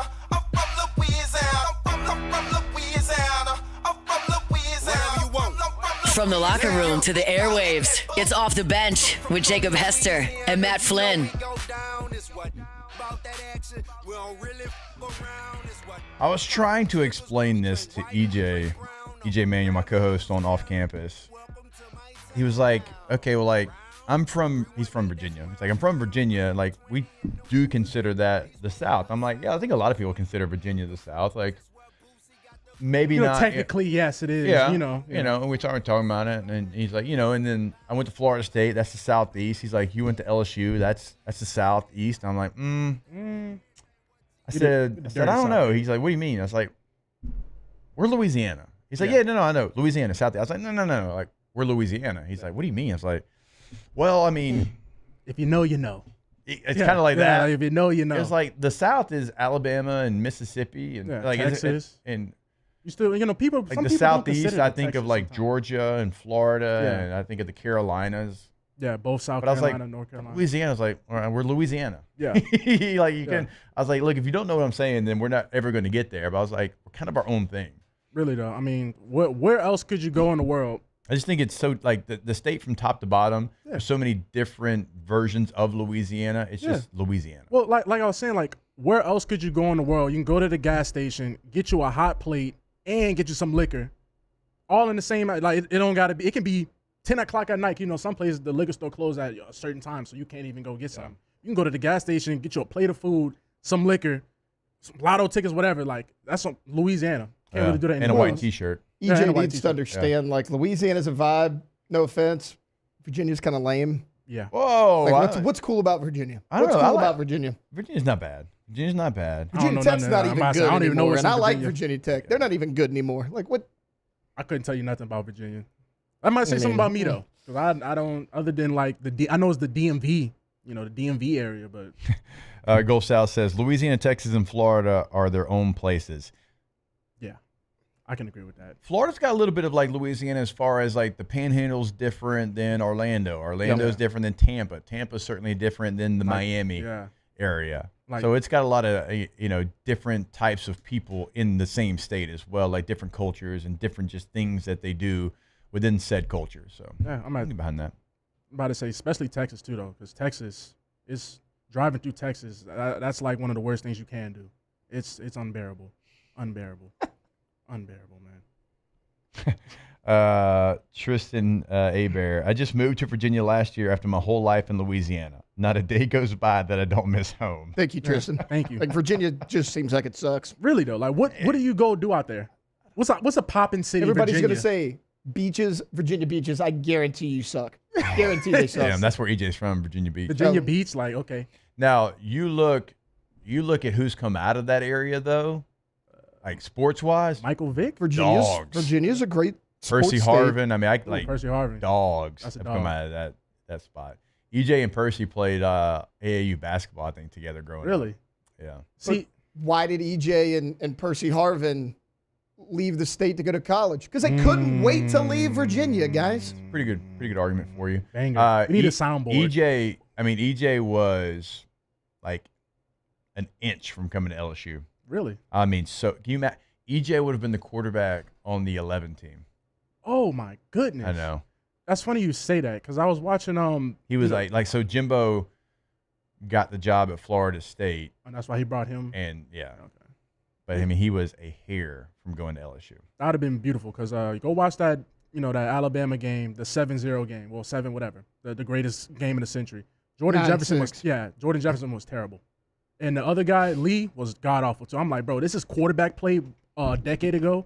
Like, dude, Jefferson stunk. And then I think Lee threw a pick on the first play or something. They benched him immediately. And I was like, yeah, this is hard to watch. And AJ McCarron wasn't nothing special either, but he was just making the right plays. So it was like quarterback play a decade ago is way different than what it is. And look at what it's at right now in the SEC. Yeah, you got some dogs. Thriving quarterback play. All right, Tay, it is time now for the NFL story of the day. It's time for Tay-Tay's NFL Story of the Day. Your daily dose of NFL news from Taylor Sharp.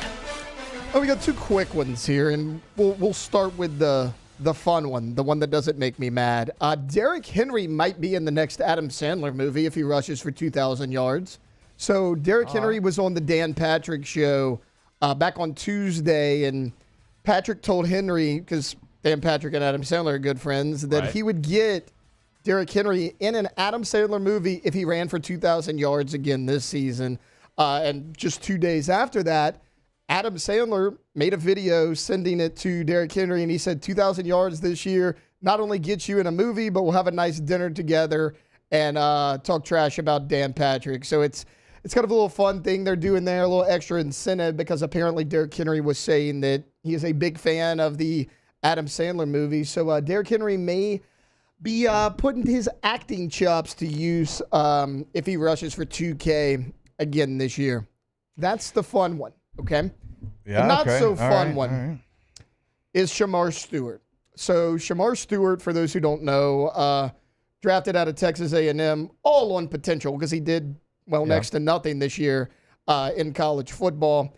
He has not signed his rookie contract yet. He has left mandatory minicamp with the Cincinnati Bengals, and it's not because the Bengals are lowballing him, because I originally was like, okay, they're notorious for doing this, but he was set to get $18.4 million based on where he was drafted. Yep.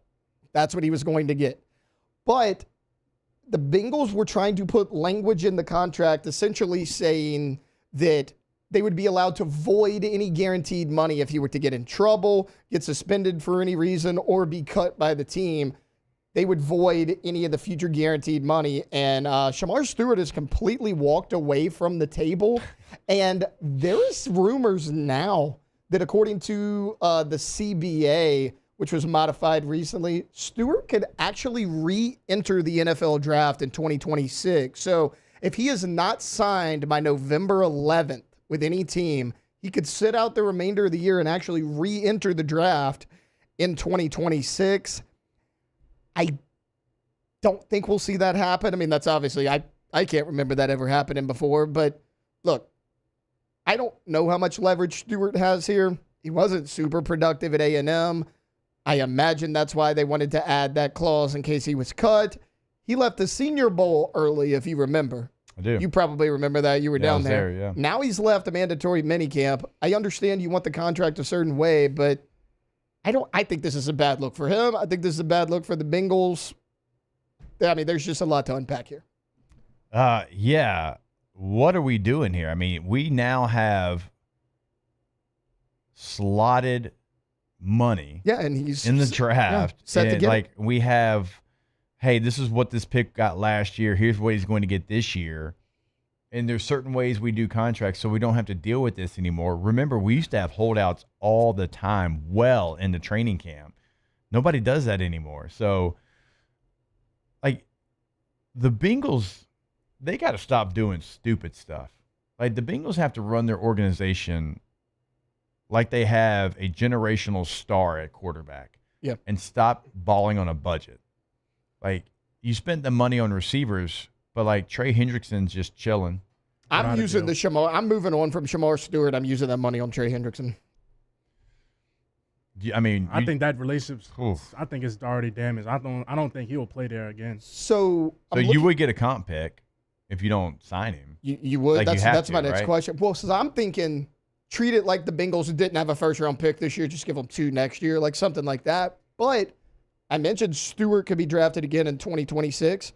But according to the CBA, any team can draft him except for the Cincinnati Bengals. So they're not allowed to redraft a player, even though they wouldn't anyways, because that relationship would be completely fractured. But, yeah, he could actually re-enter. So it's November 11th is the last day to sign. If he doesn't, he could sit out the whole year, re-enter. The Bengals keep on being the Bengals. It's just, man. So I was watching the Pat McAfee show, and he had Adam Schefter on there talking about it, and he's like, dude, it should take 3 minutes to sign your rookie. Like that's how easy the CBA has sure. it it's so set easy. up. Like it's in there for you to have this money already ready to go. And he's like, they're sitting there trying to, like you said, put this clause in there, but you didn't do that to nobody else. And so it's like he doesn't want to be the guinea pig in the situation and set that precedent that, okay, well, I'm going to be the test dummy on this new whatever. So that's what Adam Schefter was saying. I know he doesn't want it in his clause. I get that. I don't know anything about Shamar Stewart. To me, there's a reason the Bengals chose to do it to him. I mean, just outside looking in. I don't know the situation, but Bengals are Bungles. But yeah, Schefter was like, dude, it should take 3 minutes. There's no reason this should be. There's not. It's slotted. Give him what everybody else got in those slots around him. You got to guarantee some money. Get over it. Do the deal. You have 2 pass rushers right now that are sitting at home and not at your camp. Yeah. And you just paid these receivers because you're going for it now. If you're going for it now, that doesn't mean you half step into it. That means you fully jump into it. Stop being the Bengals. Go figure it out. It's super easy. All right. Peter Burns, SEC Network, joins us live, boots on the ground from Omaha, Nebraska, when we come back here on OTB. Off the bench.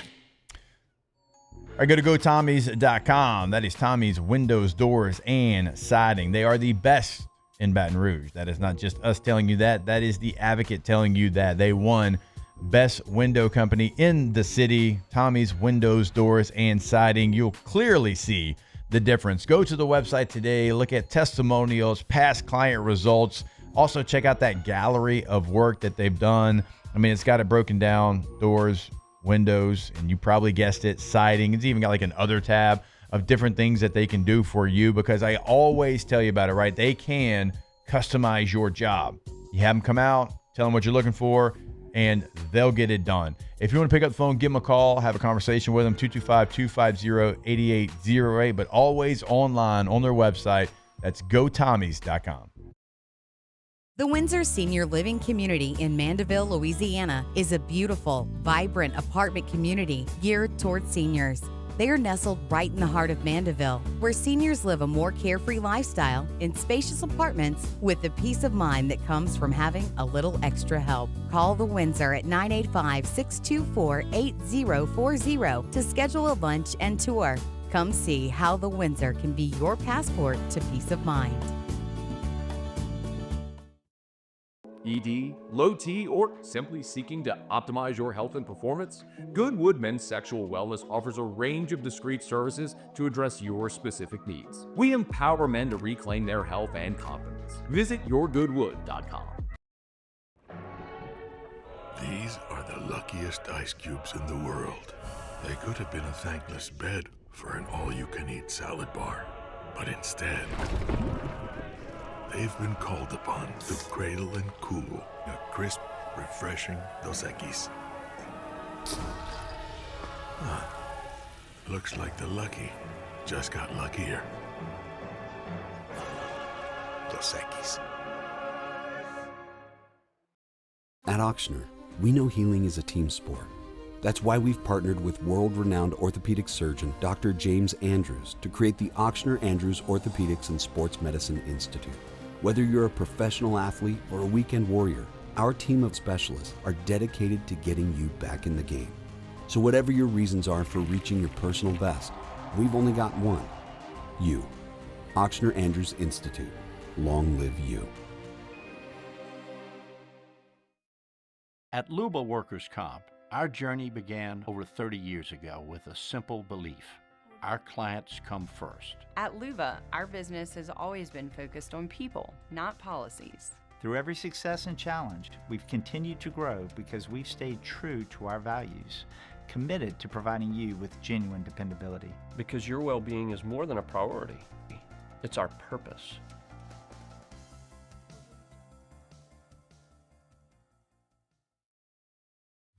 At Sunshine, we know what you see when you look at your land. Where others may see dirt, you see the foundation you've built your life on. This, it's hallowed ground. its past, present, and future. We're proud to provide quality John Deere equipment to help you maintain the land you love. Check out our current promotions and learn more about what it means to be powered by sunshine at sunequip.com.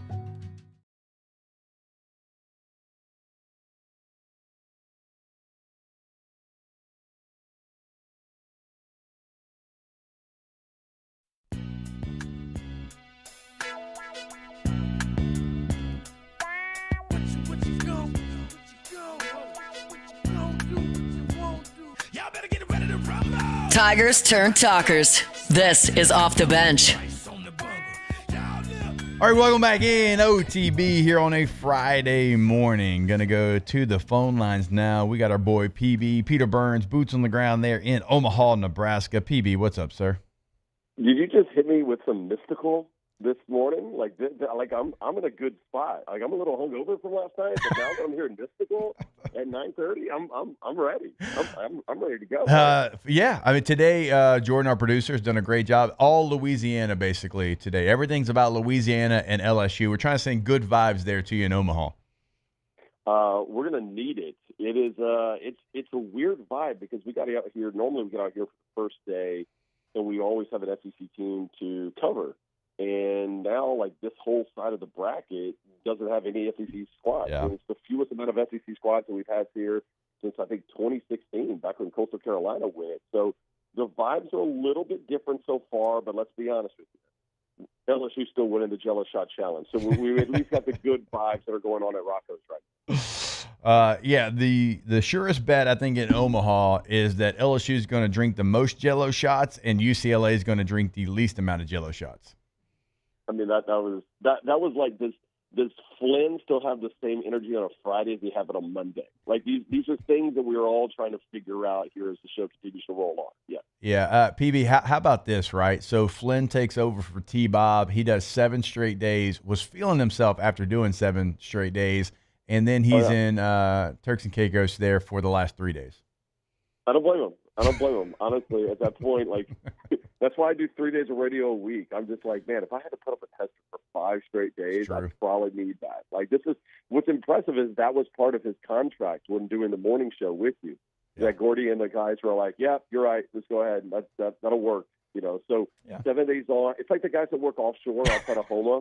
It's like 7 days on, 2 weeks off in Turks and Caicos. It works well. I know. Load managing OTB. I appreciate that. Yeah, I mean, that is such a Flynn thing. Like, we set the line, and we asked, like, everybody that came on, I think it was Joe Sloan that came on. We're like, hey, what's Flynn's line? Like, if you're in Vegas setting a line for every week, how many days he's going to make it? He set it at 3.5, and that feels like the perfect number. Yeah, I mean, 3.5 is a good number. I feel like at that point, though, like, he can't put money on it because then he would go to and actually place the money on for, like, the over. True. Just because the odds are in his favor and he'd be there. But, no, man, it's fun. This is my favorite week. I mean, we broke it down with Todd Walker yesterday.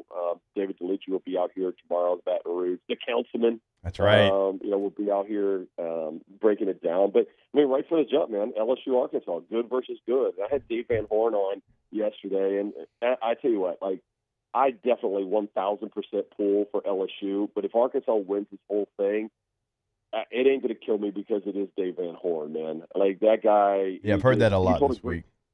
Yeah, like, he told a story about how he was trying to get Todd Walker to commit when he was a Texarkana JUCO coach. And he's like, man, I was trying, and I was like, I had Todd Walker locked in. Like, Todd Walker's coming to Texarkana, baby. It's going to be great. And then Skip Bertman's like, you want to come to LSU? And Todd's like, yep, see ya. It worked out well. Yeah, worked out well for Todd. Todd did okay for himself there. And, there's only 2 SEC teams, and so it is different than past years, and they're playing each other. But it is going to be a heavyweight pay-per-view Mike Tyson in 1987 title bout. Like, it is going to be like 2 of the best fan bases, I think the 2 best fan bases in college baseball in Omaha, rooting against each other. So it might only be 2 teams, PB. They might be playing each other, But whatever the peak of an opening round game in Omaha can be, that's what you're going to see tomorrow night. Yeah, Saturday night, right? I mean, the weather's supposed to be great. I mean, LSU fans have already shown up here in droves. I've seen a lot of Razorback fans as well, too. And the importance, Esther, of winning game one, right? Out of the last 43 champions, 39 of them won their game one. And actually, every time that LSU's won it, all 7 times that they've won a title, they won their first game. So the importance of, Cade versus, Zach Root is incredible. Now, me and Todd last night were talking about, the lineup and how Jay's been changing up the lineup, which, again, he said, hey, these guys aren't major leaguers. They aren't just set to one place in the lineup. We can move them around depending on how we do it. But we started getting this is maybe 9 drinks in last night. We're like, wait a minute. If you're looking at the entire bracket and you assume UCLA, odds are that they'll take out Murray State tomorrow, like they beat them. UCLA has a ton of lefties. And so do you save Cade and throw him in the second one, and then you throw Ianson, who absolutely crushed Arkansas lineup that last time? And Todd looks at me and he goes, yeah, we need to stop drinking. That might be a bridge too far. So we had Mikey Matuk here for an hour with us today, PB, and we were talking about some of the different scenarios and different things, and kind of the same conversation. He's just like, look, you don't overthink this deal. It's Omaha. It's game one. You go out there and you just get it done. But honestly, no matter how LSU format, if it was Ianson today and they had Anderson, or Anderson and then Ianson, nobody is set up in this tournament. This isn't just purple and gold glasses between you and I. Nobody in this tournament is set up better for a game 2 on the mound than LSU, regardless if it's in the winner's bracket or loser's bracket. Yeah, because there's a 1A, 1B, right? I mean, this is not, at 23, it was Schemes was your guy, and then you threw everybody else, and you had some good starters as well and a good bullpen, but it was more of you had your one workhorse. Yeah. Now it's like, all right, well, you got that. And then the way that Evans pitched, and he shoved last time with a 9 straight strikeouts, I mean, you're like, all right, well, we've got that set up as well. I'll be honest with you. Cooper Williams, the freshman. Yeah. I mean, him doing that. And that was such a high leverage spot. I couldn't believe how well he pitched, because I got worried in that game. It's 4-2. The vibes were just dead in the box. And when he got when he came out there just painting the plate, I mean, he was spotting at everything he wanted to. That got the crowd back into it, and then LSU bats got into it, and then they were off to the races. What's the weather like there in Omaha, PB? It's terrible here in Baton Rouge, and we know if we had a regional or super regional that this thing wouldn't get started until probably 10 p.m. What's the weather like there in Omaha? I mean, hot and alcoholic. That's basically because LSU is in town. Actually, what's funny is they were telling me that they had been really crappy weather all year long. It had been just nasty, rainy, and this was the first sunny week that they've had. And this thing, man, and Hester, I think you've done it before, and so many of the people listening have made the trek up here. If you haven't, it's as good of a bucket list item, because it's probably the last really, really pure sporting event that I think that's out there. OKC is good for Women's College World Series as well too, but man, this event, the ballpark's downtown, the bars are downtown, the restaurants are great, everybody's in a good mood, and Nebraska has basically, in Omaha, has adopted LSU because of the success over the last 4 decades. Yeah, we were talking about that all throughout the week. It's not like college football. It's not like the Final Four where it rotates. And I get, why it does that. I understand the dollars and cents of it. But to have one spot, and you mentioned Oklahoma City in softball, and baseball, it's Omaha, to have that one spot that this is what we're working towards. We're working towards Omaha, and you can envision it. You can see yourself in that stadium. We don't have anything like that. And it does remind me, I was saying this earlier, about high school football in Louisiana. It was all about getting to the Superdome. Get to the Superdome. Right. You broke it down on Superdome, in July. And that's kind of what Omaha has, and we just don't have that anymore. So it's just a completely different feel. You and I have covered games. I covered a national championship game between Georgia and TCU in L.A. Not a swinging soul knew we were there to cover that game. Right. When you drive up or pull up to Omaha, you know exactly why you're there. Oh, I'm getting my rental car, here at the airport, and they're like, "Who's your team?" And I asked the guy, "Who's the team?" He's like, "Man, LSU." And I was like, "Okay." I was like, "Are you from there?" He goes, "Nope." He goes, "I just love it because like everybody has made this like a destination." Yep. He's like, "Every time I get here," he goes, "I love fan." And like he's like, "We see all different types of fan base." He's like, "I don't like Texas fan base."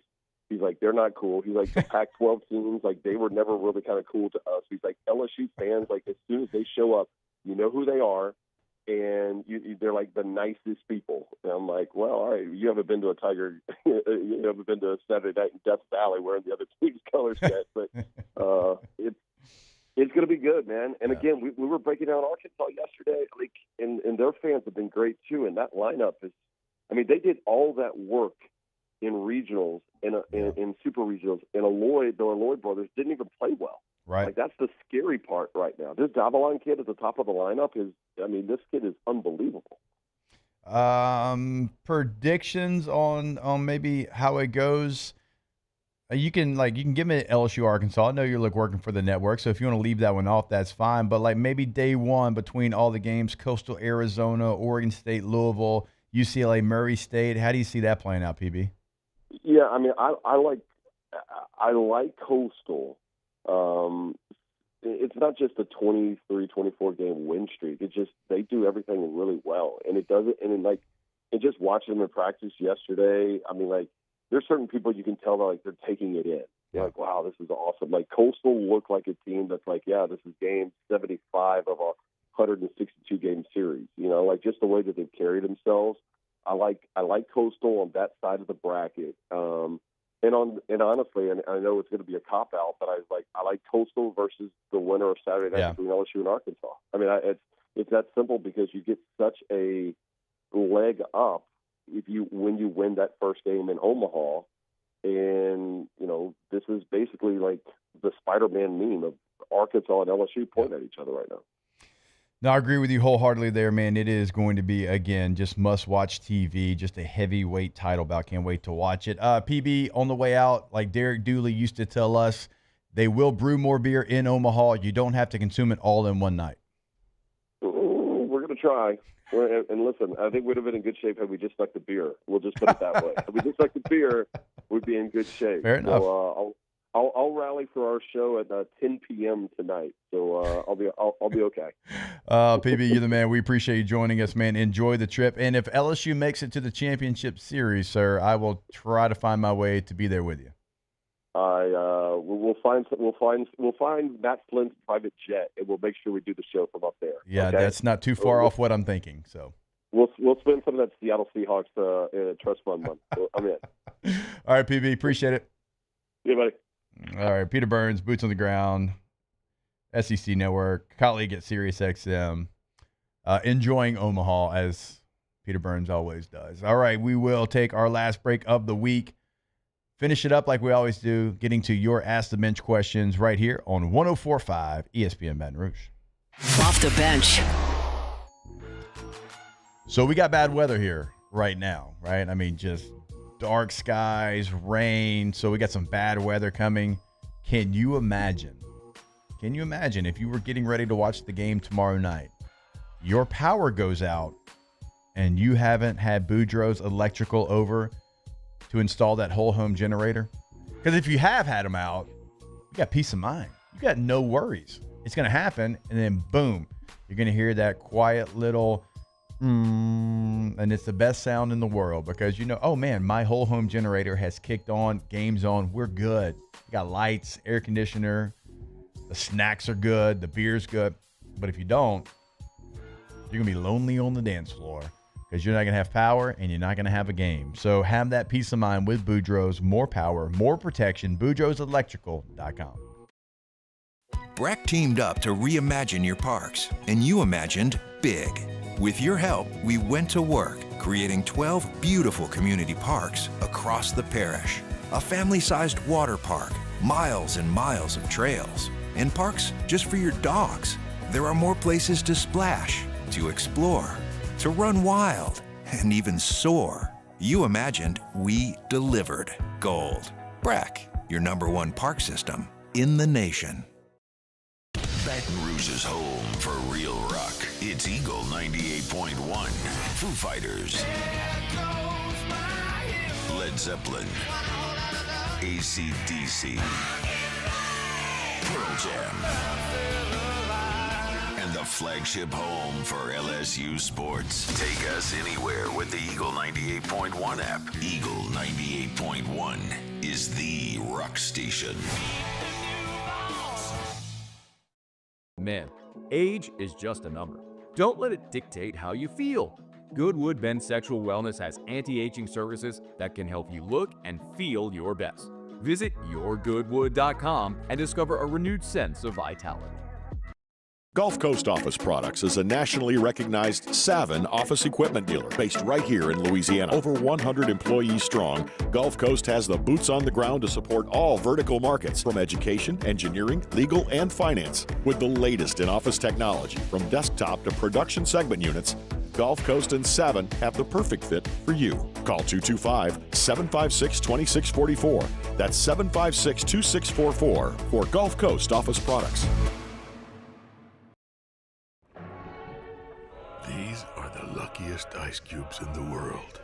They could have been a thankless bed for an all-you-can-eat salad bar. But instead, they've been called upon to cradle and cool a crisp, refreshing Dos Equis. Looks like the lucky just got luckier. Dos Equis.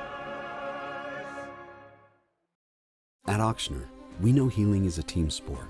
That's why we've partnered with world-renowned orthopedic surgeon Dr. James Andrews to create the Auctioner Andrews Orthopedics and Sports Medicine Institute. Whether you're a professional athlete or a weekend warrior, our team of specialists are dedicated to getting you back in the game. So whatever your reasons are for reaching your personal best, we've only got one: you. Auctioner Andrews Institute. Long live you.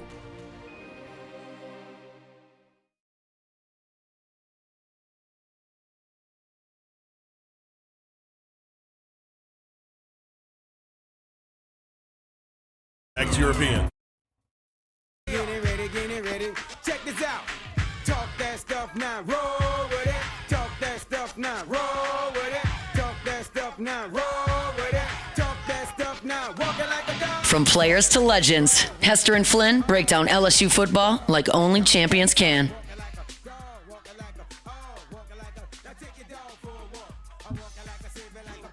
I do find it hilarious that J.D. Patel thought Flynn was here the whole time still. Hey, you can't. You just got to give him the benefit of the doubt sometimes. You know, you got to hit him with the, thanks for talking, Matt. You know, thanks for chiming in. Yeah, like he's an Ivy Leaguer. He's smarter than all of us, so maybe he just outplayed us all. Mind games. Ask the bench, did we spend enough time enjoying Tennessee going down? Yes. I don't really think about Tennessee that much. Like, yeah, I spend enough time. Best airline snack food. Oh, those little cookies on Biscoff Delta. cookies. Oh, those things in coffee are elite. Easily. They are elite. Long road trip, first stop to get gas. What's the go-to snack and drink? I'm going to go coffee for sure with the drink. Maybe energy drink, depending on what it's like. Snack, that thing changes. Versatile with my snacks. I can go beef jerky. I can go candy. I can go a lot of different. I can go trail mix. I can go sunflower seeds. I always go Dr. Pepper, king size Snicker. You have the worst eating habits. I do. Ask the bench. Have you seen the new Mission Impossible movie? No, but I really, really, really want to. I got 5 kids. It's not easy to get to the movie theater. Oh yeah. Favorite city to visit more than once? That would be San Diego, California. My favorite city outside of Louisiana. I love Nashville. Denver's great too. Yeah, Denver was cool. Denver felt like there was in 2027. Like, it just felt futuristic out there. Ask the bench, best website to look up baseball card value. Hey, we got some baseball card, football card news coming here from this show pretty soon. Me and Flynn working on something. When he gets back next week, we'll tell you more about it. We'll be back next week. Go Tigers. Go beat the hell out of the Hogs. Off the bench. Please do not have me doing Woo Pig Suey in Atlanta for SEC Media Days. Please don't do that to me. Go to K2ZBlinds.com. KTOZBlinds.com is the website. That's K2Z Interiors and Outdoor Living. Been doing it since 2004. Brandon Barton and the team going to come to your house, know your space better than you do in 5 to 10 minutes. What do I mean by that? They're going to come in. Here's where the sun comes in. Here's where we can help you out. Here's where we can cool this room down. Here's where we can shade this room. They did it for me. I saw it firsthand. They come in. They're like, yeah, we're going to put the motorized shade right here.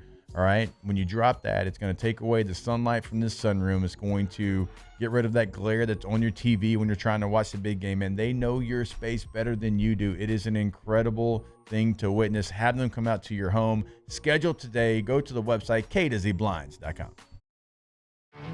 There it is, the extra mile. On the border of expected and extraordinary for those willing to go further. Like vans customized for work or play. With safety and tech to keep you connected. Supported by a 5-star sales, service, and finance team. And backed by the 1-star you know. So go the extra mile. It's never crowded because so few have what it takes to go there. Mercedes-Benz Vans. At Sunshine, we know what you see when you look at your land. Where others may see dirt, you see the foundation you've built your life on. This, it's hallowed ground. It's past, present, and future. We're proud to provide quality John Deere equipment to help you maintain the land you love. Check out our current promotions and learn more about what it means to be powered by sunshine at sunequip.com. It's not just a game, it's a religion. You've got your team colors, team swag, and now your very own website. LouisianaSports.net. Everything LSU, Saints, and Pelicans. Sports on demand. In-depth coverage by sports writing pros with continuously updated news. And with the LouisianaSports.net newsletter, you get pinged directly with top trending stories. Best of all, now and always, no paywall. It's free. LouisianaSports.net. Powered by 104.5 ESPN Baton Rouge. Your home for Louisiana sports. ED, low T, or simply seeking to optimize your health and performance? Goodwood Men's Sexual Wellness offers a range of discreet services to address your specific needs. We empower men to reclaim their health and confidence. Visit yourgoodwood.com. At Luba Workers' Comp, our journey began over 30 years ago with a simple belief. Our clients come first. At Luba, our business has always been focused on people, not policies. Through every success and challenge, we've continued to grow because we've stayed true to our values, committed to providing you with genuine dependability. Because your well-being is more than a priority. It's our purpose.